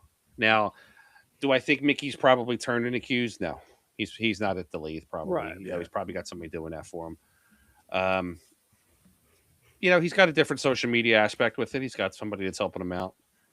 I don't know that much of the social media part. I haven't really followed it too much, but I got to say, from what I hit with the cue, I thought it played well. Well, and that's the thing we've been curious about was how it played. I mean, you're asking $1,700 for a cue that it seems that no one's ever really played with. Yeah. And that's a big ask, and it kind of leads to a question of, is it worth it? What are you really getting when you get it? Yeah, I mean, but there's a lot of production cues that are $1,600 too. Oh, no! Don't get me started on that either. Listen, when the laminate starts rolling off of them, it's a problem. Well, I mean, all you got to do is just print new stickers. Yeah. Oh, God. Just go back into the same picture and change it from red to green, green to blue, and then that's $1,200 a piece. Yeah, I was messing with Hammer Cues this week, and he was saying, he goes, I think one person bought a Mickey Krause cue for $1,700. I need to up my prices. It's the thing, like buy what you want, buy the cues you want. Please don't let anybody tell you not to buy the cue that you want, because I've always been asked, thing. What makes a cue a $1,700 cue as Flash? Whatever you want. I can get the same place in a Honda Civic that I can with a Maserati. It's just I'm just going to do it nicer or quicker. Right. With a pool cue, it's the same thing. Once you get about $500, they're all the same. Yeah, they really are. Unless you're into custom. It comes down to the shaft and the tip that's on the cue. Yeah. The butt really has almost nothing to do with it. The joint a little bit, the butt, whatever. Yeah. If it's balanced right, who cares? One thing we were talking about is how we would comment on their page. We'd ask them, hey, who makes it? Where's it made? And they would never answer us. They would delete the comments. And it was, me and Jeff were doing it. Other people telling us they were doing it. So the day they released the cue, I commented on there, just, hey, who makes it? Can you tell us anything about it? And they actually responded back to me. They said, hi, champ. The materials are sourced from all over the world. We cannot disclose our partners, of course. So fair. I got an answer. It may not have been the answer. Oh, it's made in a sweatshop in somewhere. Four guys grew balsa wood in the backyard, and oh, we got the special rune inlay from a tribe in Nova Scotia. The tears of Ephraim have been laid into this cue. If the tears of Ephraim were laid in the queue, it'd be $2,300. Yeah, you got to pay a premium for the premium for Ephraim. Yeah, premium for Ephraim blood. Yeah, but I mean, listen, if you want to buy the queue, please. It was a thing of we hadn't talked to anybody. We couldn't find anybody who would actually pick the queue up other than Mickey, and Mickey was very secretive. He was very secretive about it. I do know that there was like a pre-launch before it went public to select friends and family. Okay. I was one of the guys he sent the link to if I wanted to buy one. I just wasn't in the market for a queue. Right. Not that I don't want to support Mickey. I just wasn't in the market. I wish him well. I hope he sells a lot of cues. Cues are tough, man. I don't think anybody's going to get rich on cues, especially when you got the major cue companies sort of cornering the market. Yeah. They don't have the marketing that... What do I play with? I try to play well with the Jacoby. Okay. I attempt to play well with the Jacoby, but I have a couple different cues. I have my wedding present from my wife was a Sang Lee special edition, and I call it Dracaris. It looks like it's like red, and it's the Sang Lee Predator. It's like the red butterflies, and then I had a wrap put on it that looks like it's a dragon skin. That's cool. Nice. I tell everybody it's my sword. If I pull it out, I can't put it away until I shed blood. Usually it's my own blood. I'm smacking myself with it, but Any particular tip you prefer, or? I really like the Kamui tips. Okay. Sponsored by Kamui, so but I think the Kamui athlete plays very well. I have a couple Fetters tips. I haven't put them on yet. I'll give them a try. Maury just, if you remember the old Maury's, they went back to their original formula, and they're going to be coming back out with them. Yeah, they should be on the market soon. I was actually just talking to one of the Maury sponsored players yesterday, and they were telling me about how they're going back to their original formula. There's a whole conglomerate with the Maury tips and the universal cues and all that shit. They're all together. Yeah. Yeah, I became a big Howe fan over the past year. Howe tips play well. Yeah, they sponsored WPBA. Well. I just got a SVP tip from Molina Mike, so I'm looking to try that I was out. playing with those Dennis Searing tips for a while. I thought they played very well. They were just hard to get right now. Yeah. A lot of people have them, and they hoard them. I noticed that a lot. I shop a lot with Cyberts, and I notice they have a lot of tips that are unavailable or sold out. You know, it seems like it's still tough to get Asian products in right now. Yeah, you got to go if you know somebody from there, they'll send them to you directly. Yeah, but it's tough getting them, especially. I hate to use this term, but with the tariffs and shit like that, everything's getting a little tougher. Yeah. I know the Kamui. So John from Kamui in the U.S., he was getting blasted with tariffs for friggin' chalk and gloves. They were killing him on it. It was almost half as much as what he was paying to get the actual product. But he should get the money back now, apparently. So at least that'll be decent. Maybe. At some point, yeah, he's going to make the money back. Eventually, yeah. We got a big event starting tomorrow, right? Yeah. UK Open. Open. Is it tomorrow or 2 days? Was it the 26th, right? 26th.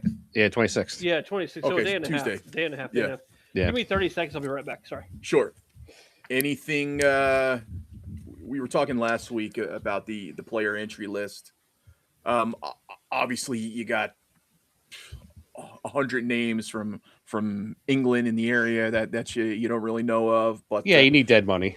Yeah, one of the, well, I guess a few of the omissions from the list that we were calling out was no Sky, no Billy, no SVB. Yeah. No Shaw. And did we see that Jason Shaw is playing in this, or is he still an omission from the Shaw's on the player list? I'm assuming that he'll be there. He just got added like a few days ago, like 2 or 3 days ago. That's what I was gonna. Yeah.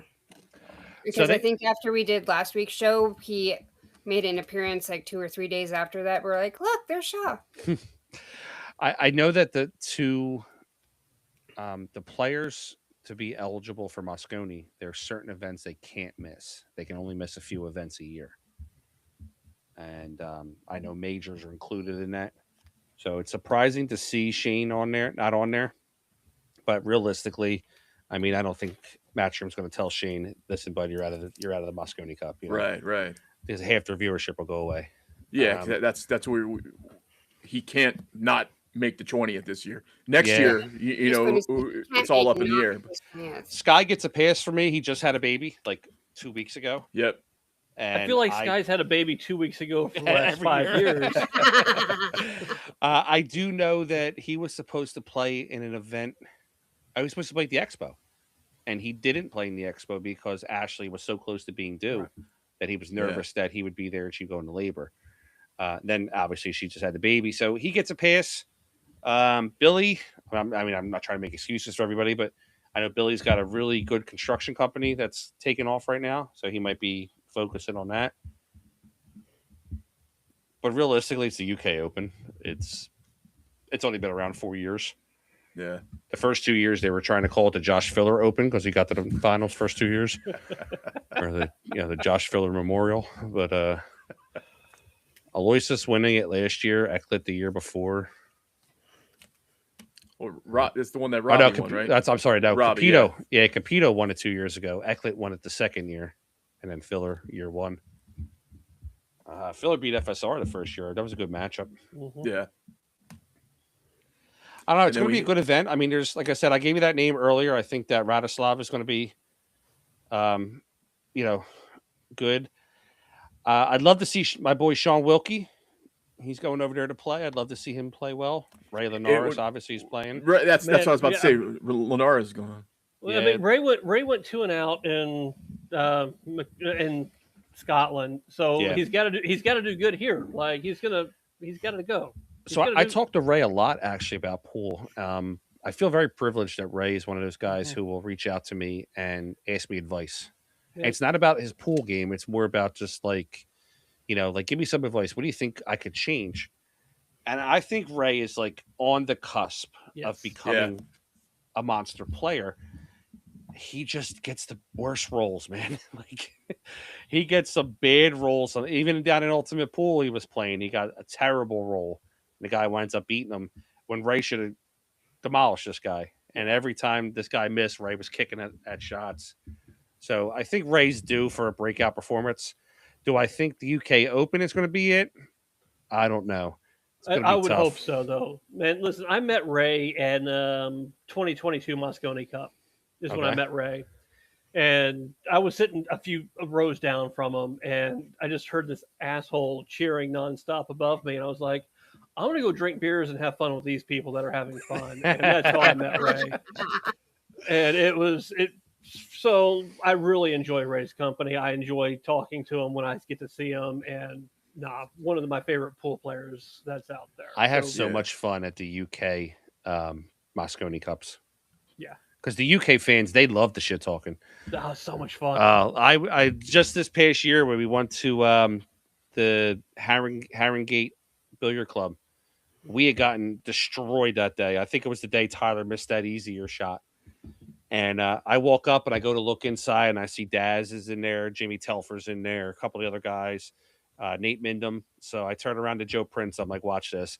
I kick the door open and I'm like, let's go USA. They start throwing shit at me. It was 5 minutes later that they're all lining drinks up for me. I'm challenging them in shot drink. That's another thing. I got to go off on a tangent really quick. I'm sorry. So these UK, I'm going to call them blokes. That'll be my nice way of saying it. They want to sit there and try to tell us that they can outdrink us. First of all, 25 milliliters. That's something like you spit in your girlfriend's mouth. Like, that's nothing. All right. They give you this little bit of drink. They're not real shots. They're not allowed to give you more than 50, which is a regular shot for us. So I was spending like $300 a night to get drunk, and I was getting pissed. Like, guys, you're giving me this little. I said, can I just buy the bottle? Like, it'd be so much cheaper for me to buy the bottle. And then they're like, oh, mate, we drink beer all day long. Yeah, okay, you drink piss water, but you can't drink liquor. So we found some kind of bar down the road that had like a little 5-foot pool table, and we took it over. And they love this. Me, Dave Bartosiak, and Joe Prince was with us too. And we were just getting shellacked in this bar in the middle of it was like in the middle of like a neighborhood. It was houses all around. I think we walked out there at like 3:00 in the morning and found some falafel joint. And just they do have some of the best doner kebabs and but oh my god! But don't ever let some English person tell you they can outdrink you. Just tell them to shut their dirty commie mouth and just keep going. You know. I did get escorted out of Ali Pali in 2024, 2025. I don't remember whatever year it was. I had too much to drink. Like I really did. I was carrying 4 beers back to my seat at a time and downing them for every match. So apparently I couldn't walk out of the stadium correctly. So the security nicely escorted me down with my best friend. I was there. I wasn't alone. And they made sure I got on the train. They made sure I got back to my hotel. They made sure you got home. They made sure I got home. The security from Alexandra Palace made sure I got back to my hotel. So this past year, I had great seats. I was right behind Team USA. And I think it was either day 1 or day 2. Sky had called me up to the rail, like in between racks. And he was just having a shit time. He was just ball wasn't rolling his way. So he was like, Frank, I need your help, bud. He's like, what do I do? I'm like, I don't know, bud, don't miss. What the hell am I going to tell you? You know, so I sit down. 2 beers. Yeah. Right. And like the security guard came over and it made me laugh. Even the person next to me started laughing. He goes, listen, no disrespect. He goes, but who are you? I said, what the fuck you mean who am I? I'm Frank Maialetti. Like joking around. He was like, everybody's been coming up to you and talking to you. He's like, are you like a celebrity? I'm like, you don't know who I am? And he's like, no. I'm like, I'm just some local blowjobber from Philly. I'm nobody. I just know these guys. And then everybody behind me, every time a player would walk by, they're like, "Do you know him?" I'm like, "No, I don't know him." But they were buying us drinks. It was. I love being at the Moscone Cup in London. It's so fun. Florida's great too, but yeah.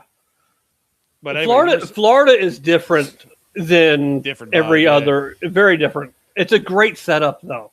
yeah, Atlantic City's quiet unless you go like when you had the U.S. Open, Atlantic City, it's quiet unless you go to the after party bars. But Yeah. you know, they put out some of these matches for round one for the UK Open, and Nathan Childress has got FSR. Don't count Nathan out in that match. That's all I'm going to say. All right, Dominic, put your money on FSR, Dominic. I'll grab the other side. Let's go. I like a couple of these players that are in this event though. Frankie Candela from Italy, I think, could have a really good event. Always, Frankie Our Candela, lone representative. He is always right on the cusp of just getting there. Another player from that area, Pierre Francesco Garcia, plays very strong. He's a taller player, plays incredibly well. Misko is always a good player to go deep. Yeah. And then, of course, you have like the Asian players, like Marvin Asis is playing. That should be very well. Naoki, of course, Jeffrey Rhoda. Niels has been playing very well lately. So there's a lot of players that I think could go deep in that. What do you guys think about Lucas in this event? I think it will be a very good showing for him. Yeah. I don't know how deep he goes, but if Lucas can make top 32, I think I'd be very happy with it. Because he has to play in the Moscone this year, so I want him to go as deep in as many events leading up to the Moscone as possible. So Lucas is a good friend of mine, and I don't think the fans are on his side yet. And I don't know why. That doesn't make sense to me. Yeah, I mean the kid, he doesn't get himself in trouble. I mean, he bets. Don't get me wrong. Right. He's all about action, but he's not like a little jerk off or anything like that. And I really don't understand why a lot of the people don't want to give him a chance. You've got two things with Lucas going on. He either makes the Moscone Cup this year, or he makes the Moscone Cup this year and next year, because he's going to make it. He's going to make it next year, or he's going to make it this year. I think he just. Why would you not want him on the team when they're in Florida to start with? Yeah, so and that's then actually good. To be able to go to Ali Pali after having a year of experience. That was so when Sky picked Billy last year, you know, I had said to somebody, you know, they were always, why didn't he pick Oscar? I think this is just my personal opinion. Sky didn't really confirm this with me, but Sky went with more of experience when he picked Billy over Lucas. Okay. I think, though, that the year before when he picked Billy for the U.S., I think it was purely for hype. Yeah. To get everybody hyped up in Florida. Yeah. When he picked Billy again, I think it was because if you had to look at Billy over Lucas, it was, I'll take the experience. Personally, if you know you're not going to, I was thinking they were going to treat it like a rebuilding team. Like a rebuilding team. Yeah, you know what? We're going to rebuild. Let's give somebody a shot. They took the exact same team. We lost, but I don't think we lost by as big as everybody says. We lost. It could have easily went the other way. Either way, Billy missed a 9-ball on the hill. Tyler missed, I think, 2 9-balls on the hill. Sky missed a tough, easy shot. We'll say it's a tough shot for television. I mean, but there are 3 or 4 matches that were just so stupid, and it could have. Do we win? Who knows? But is it 11-9? Probably. Now, do you think any of the local UK players like Fraser Patrick, or you think any of those guys are going to do well in this event? It's hard to say. I don't put much faith in local UK players on big table 9-ball. I just don't. Is it a thing? Because I was looking, I saw Fraser Patrick on where he's sitting in the current Moscone rankings, and I'm like, yeah, come on, do something. I would love Fraser Patrick to snap this off. So, have you seen the current rankings of the U.S.? I have those here. I was there's a talk player. about those. There's a player that's missing. Ooh. Sergio Rivas. should be on that list. That is in that top is an 4. interesting thing. Yes, you're right. He is technically so he is. Yeah, and I he's think he's over $8,000 then. yeah. So I think what it is Sergio. I mean, I kind of know a little backdoor information. Sergio kind of hasn't really filled out his player card yet, so you might see Sergio's name pop up there soon if he chooses. And we can see Jesus pop up at any time. Yeah. Hold on, I have a question because you might have some inside information. Sure. Did Jesus choose to play under an American flag at Ultimate Pool in Miami, or was that just kind of dropped? Probably an omission. So Okay. when we were down in Legends Billiards last year, that's when Torsten came in and told me to switch his flag on Digital Pool to the US. I switched it, and then we switched Jesus. Okay. Matchroom called me that day and said, we got to switch it back. And I said, why? Because, well, he's not eligible yet for the U.S. I guess at that point he hadn't filled out paperwork. There's paperwork that they have to fill out through Matchroom also. Correct. If he does essentially, lack of a better term, defect over to the U.S. team, he has to declare for 5 years. Right. And my understanding is he's kind of been iffy on he still wants to represent Venezuela moving forward in some events.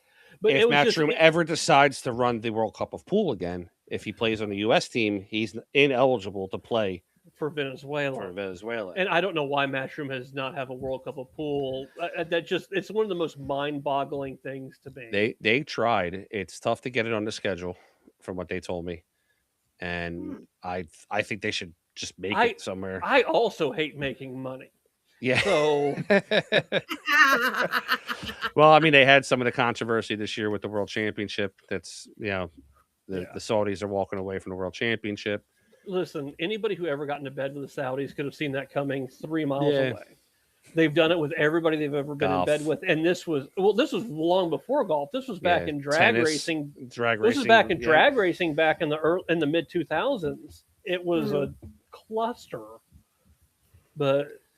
I mean, if it ended today, your top 3 in Moscone would be Torsten, Lucas, and Vetter. Yeah, with Tyler, Skyer and Hunter Lombardo would be your outside choices. Let me read you guys the points real quick. So you get SVB and Bergman. So Here's the U.S. Moscone Cup. Torsten with 19,550. Lucas second place of $16,000. Fader and Tyler are tied with 8,020. Sky in fifth, 6,400. Sixth place, Hunter Lombardo, 4,500. Seventh place, Nathan Childress, 4,300. Eighth place, Anthony Maglino, 2,500. Ninth is BJ Usuri at 2,450. And we talked about him last week, our buddy Max, 10th place, 2,200. And in a log jam, at 12 and tied for 13th, you have SBB, Billy, and Oscar, all with the grand. Yeah, we're just now getting into the next 90 days. We'll really start to we'll heat up. Yeah, get everything in a once the U.S. I mean, with the Hanoi Open going away, and once the U.S. circuit kind of heats up, players will start to separate themselves. But you're not going to have that big separation because of the World Championship. Yeah. That 250 separates you for a big step. Massive. But those boys that want to be on the team, you better be in Arizona, and you better take those events.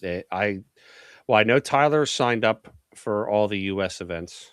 I think Tyler makes the team. I think Tyler makes the team on points. He'll make the team. Well, Johan and Tyler, especially with Johan, Johan and Tyler are boys. Yeah, Tyler, I think. I think Torsi comes out. I think Torsi drops. So well, Torsten's playing a lot. Yeah, but Tyler and I went out to dinner when we were at the Ultimate Pool event, and I could just hear it in his voice. He's amped now that Johan's here, and a lot of people shit on Tyler because he missed a couple shots or he doesn't win all the events all the time. But I don't believe that there is anybody in pool that works harder than Tyler Starr. I agree. Him and Margaret are up every single day at like 6 o'clock in the morning. They're doing their workout regimen. They're playing, and they don't play together. Tyler will go to the pool hall. When he's done, he leaves and Margaret comes in. They don't ever play together. He hits balls every single day. He is uber focused. I hope he has a breakout year. I'm calling it that he's going to have a breakout year. And my other thing is, I don't think there's going to be a player from Team USA that wants to. It might be a detriment at the end of the day, but based off of his last year's Mosconi, I don't think you could have a more hungry player on the team than Tyler Steyer. You say hungry. I'm also going to add humble too. Yeah. When he missed a couple of those shots, I had asked him about it, and I said, his "How do you-" interview after was just Like a G, yeah. Yeah. He had even said, he goes, "They have a right to boo me. I missed." He goes, "I'd boo Yeah. me," and that takes a lot of heart to be able to say something like that. You know, I just America pool right now, we're a little behind. I don't know if Mosconi's going to go our way this year. actually, I don't know. I don't know. I'm a diehard. Don't care. I'm going to go. We get it. I'm going either way. Yeah, I mean, you're going to see me. Well, I'm going to be there. I'm booked. I'm done. I'll be Yeah, there. you're going to probably have to help me up the steps. But No, I just stay at the top. I bought the cheapest nosebleed seat so I can stand the entire I time. know I'm right behind the team again. I'm going to be talking shit with my belt, running my mouth. But Europe's got such firepower. It's going to be tough for us to pull it out. Well, I'm not saying that we can't. We got determination, but it's going to be tough. and it comes back to, we also have Johan again. And does Johan put the same system into place of get it close, win-win? So when you look at a coach, so like when Scott said that he wanted to be the coach, you know, there's regimental things that each coach has. If you ever played organized sports, you know, a coach has different things. You got to get the players to buy into a system. It's like that in any sports. Baseball, if there's a new coach, you know, if the team doesn't buy in, it's not going to happen. If you get players on the team that don't want to go to bed early, or don't want to listen, or don't want to get up and do practice, I think team building is a major thing. Now, I'm not the coach of the team, but I was talking about this with Dennis Hatch. Dennis asked me jokingly, he goes, "What would you do if you were captain?" I said, "I'd send them through like a Navy SEALs training program. I'd send them all through there to learn teamwork. Put them through the shit, yeah. And you're to learn to rely on your to rely on your opponent, because where we've actually shit the bed the most is the doubles matches. Doubles, yeah. We get slaughtered in the doubles matches because I don't think we communicate well, or we communicate too much. Yeah, over communicate. That's bad communication, I guess you could say. I mean, Which if you is look not at communicating well, if you look at Fran and David, they barely even speak to each other when they play. They're just so in sync. Jason, I think Jason's the best doubles player in the world. Jason can play with anybody. Yep. You know, and if David Alcady makes the team this year, just give him the cup. He's never lost one yet. Yeah, man, and this is my fault. I think. I was messing with him down in Florida about it. I said, "Yeah, you're not allowed. You just stay home this time." 2022 was his first year, right? Alcady, no, No, he's done like 7. Yeah, he's been at 7. He's 6. Okay. He's 6 wins, 1 tie. Okay. So he's never actually lost to Mosconi. Jason's won a whole bunch. Jason's lost a few, but FSR was 2022 first year. Yeah. What we as the American fans got to do is stop talking shit to Jason. Let him just be dead silent. Don't do anything. When he we comes get killed out in there, the press conference. Not even that. I mean, no, when he's up there, just don't say anything. Listen, you piss him off, he's just going to run you over. Like, just let him go. I've said it multiple times. If Jason Shaw played pool 11 months out of the year like he does at the Mosconi Cup, he'd be better than Efren. He's unbeatable. Yeah, he's unbeatable. He's the best pool player in the world. He's the best part-time pool player I've ever seen. He just waits till like the middle of the year. I'll go win a couple tournaments real quick, qualify, and go collect my check. I really thought he was going to snap off the thing in Scotland this weekend. Yeah, he's my favorite to watch. Just he talks to the crowd. He gets into it. He's my favorite player to watch. It's and the if you haven't been to the personality that we need for pool. Oh yeah. He gets the crowd going. He really gets the crowd going. And whether he gets the crowd that hates him to go, and he gets the crowd that loves him to go, and then they wind up arguing with each other, so it becomes even better. And it gets him to go even more, and it's a problem. We have to stop. It just feeds into his energy, which is a good thing. It's a good thing. If you haven't been to when he missed that shot against Orsini over in Asia, He laughed. either you couldn't tell if everybody was booing or cheering because he just had the entire mall going, Yeah. and no, you just At that couldn't point, tell. you've done it a million times. Him and Filler Yeah. play the villain very well. Yeah, Yeah. they do. And Filler's a great person. Yeah, Josh, great guy. If He's you've got ever he's watched, got Darren first round. yeah, he's got Darren. That's first round. crazy. What a If draw. you've ever watched WWE, remember WWE in like the late 90, late 90s man. with Bret Hart and I'm from Memphis. I got all the wrestling. so you've seen it. So remember when Bret Hart and Austin used to fight each other? Yeah, In the U.S., the U.S. people hated Bret Hart, but if they went to Canada, everybody cheered for him. yeah. That's Jason Shaw. In the U.S., all the U.S. people can't stand him. The moment you go overseas, they love him. Yep. And I love Jason. I think he's great. But it's just funny to see the dynamic of him on the table. So fun. If you haven't been to a billiards expo, Jason Shaw is probably the hardest working person at any expo. Jeez. Yeah, you got that right. He doesn't sleep there. Yeah. Or if he does, he sleeps under the table. Yeah, there isn't probably a bigger ambassador for whoever Q he's representing at the time. Mm-hmm. I've seen him with all three, and he won't stop. He'll tell you anything about that Q, what it weighs, this and that. And He's great with the features fans. He's great with the juniors. He's just good to be around. Yeah. Let's just finish up real quick. Here's the we talked about the U.S. rankings. Here is the Euro rankings.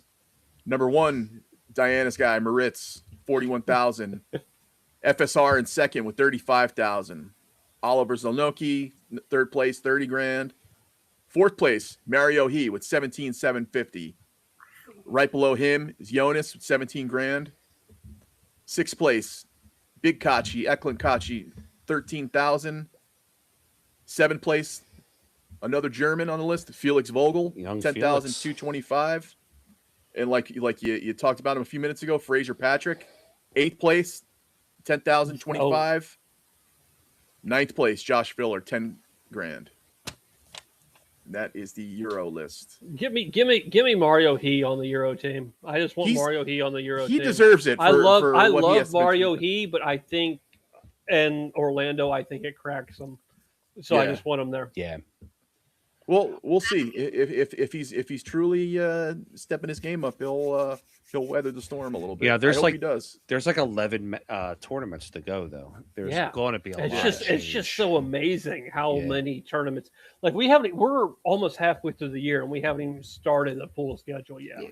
It's just crazy. I'm excited to see on the Europe team. I'm excited to see Orsini on the Europe team. He's going to be a good contribution to the Europe team. I'm looking forward. He will eventually make the team. I don't think it's this year, but I think he eventually makes the team. He will eventually get there. He's going to get there. It's just a matter of time. He's a good kid. I like him. Mm-hmm. I spent a little bit of time with him at the derbies. Him and some of those other Finnish players, Jani Saikinen and those guys are all good dudes. Guys, we've been going for 2 hours. This is the longest Q10 clan in history.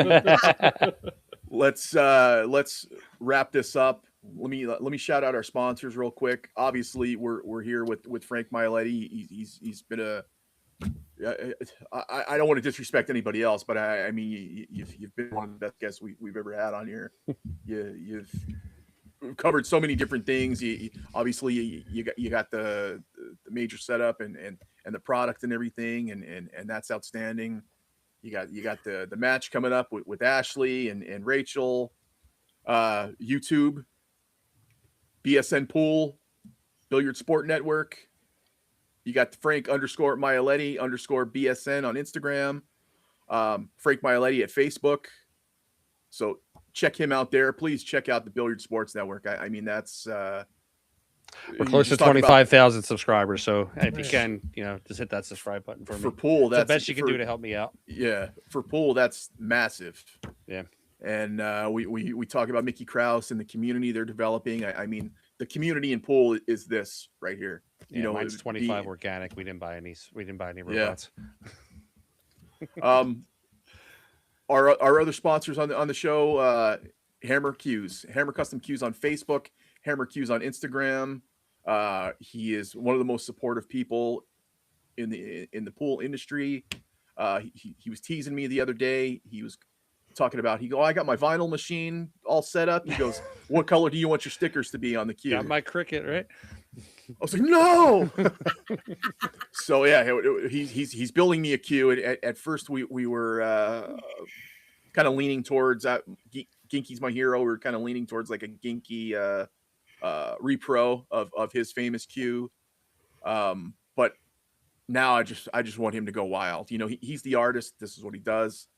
Do your thing and surprise me with it. You know, I'll be happy if that thing's painted jet black. You know, so don't worry about that. So Hammer Custom Cues, Hammer Cues, check him out. He's our buddy.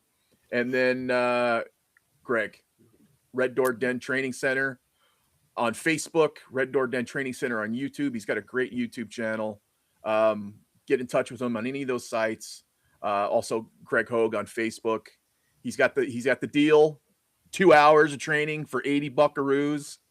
Obviously the guy's showing up to these tournaments. He's kicking ass.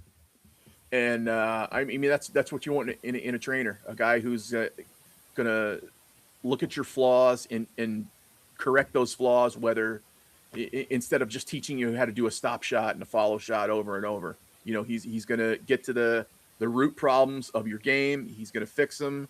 He's gonna help you win, and that's what Greg tell you. He does, and he will. He look at the high price trainer that he kicked the crap out of today. You know, so if that doesn't speak loudly for what our buddy Greg does, go check him out. To be fair, Greg and JJ are really good friends. So it's just of course. But if you're in the market for a trainer and you have two names you're deciding on and you see them battle on the table, 2 hours, yeah, man, you're pissing away money if you don't go take that deal. You are actually losing money not to spend that. Go check out our broski. Guys, what a show.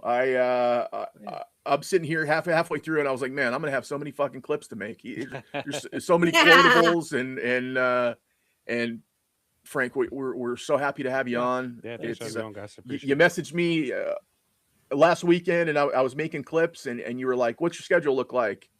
And I was like, why, you want to come on? Yeah, I was looking at my schedule. My Ultimate Pool League plays on Sunday nights and I'm like, hey, we got some time off next week. And he had asked me to be on the show. I was like, yeah, I got something coming up. Might as well do it. Yeah. Yeah. This. Thank you for coming on, man. We appreciate it so much. It's been awesome. It's like you've been the fourth Q Tank Clan member. I mean, you fit in here so perfect. Yeah, I'll be back anytime you want me to come on. Just let me know. Yeah, we love doing like roundtables for obviously you guys will be at Moscone, but we'll do a Moscone Cup preview. Yeah, no, we can grab a together live thing maybe at the Moscone. I'll have some equipment at the Moscone. He's got the equipment. This is we'll see how drunk I am. We might. Oh, that'd be a good one. we got to strap you guys with like one of those heat sensors to give you the drunk meter. Who's getting but we drunker can, at one stage. well, listen, we'll be, there's always a 3-ball game apparently going that will always be going at the Moscone. So listen, I won $5,000 last year from Dom Dunn. I never touched the ball. Every time he flipped the coin, I just bet the opposite. I have it on video. He'd flip the coin. I understand. He'd hand me money. He'd hand I understand what it's like to be Dominic Dunn because I am Dominic Dunn. Like I'm that bad. It just sucks. Yeah, it's that resort's definitely a fun place to be. Yeah. Thanksgiving though, it's going to kind of suck that you're there for Thanksgiving. Yeah. But... Yeah, I mean, last year I flew in on Thanksgiving. This year the press conference was the day after. This year the press conference is on Thanksgiving, which is they better be serving some turkey that day. Yeah, something, man. Because I'm gonna try and find a 6 a.m. flight out and get there at 11 or something. And yeah, if I miss a presser, I miss the presser. But Well, Wrestlers are fun when they talk shit.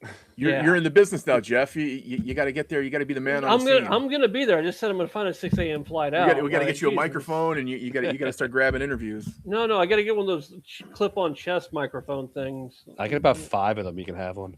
Oh, okay, cool. See, we're set. We're ready to rock. And it's going to be in 4K. Well, no, I'm waiting on my Chinese spy phone to see if they're getting a new one or not.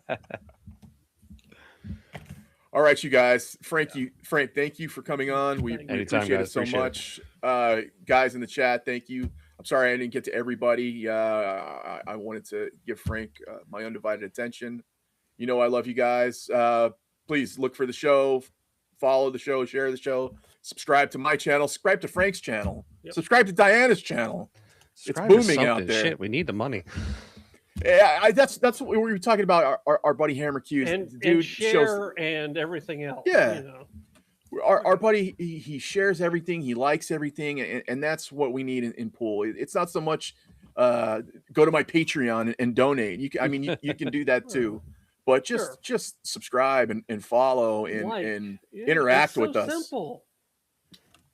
Don't send me money. Send me bottles of Jack. I'll be all right with that. Honey Jack. Honey Jack works too. Mm-hmm. All right, you guys. Good show. I enjoyed having you guys on. Everybody, I appreciate yous.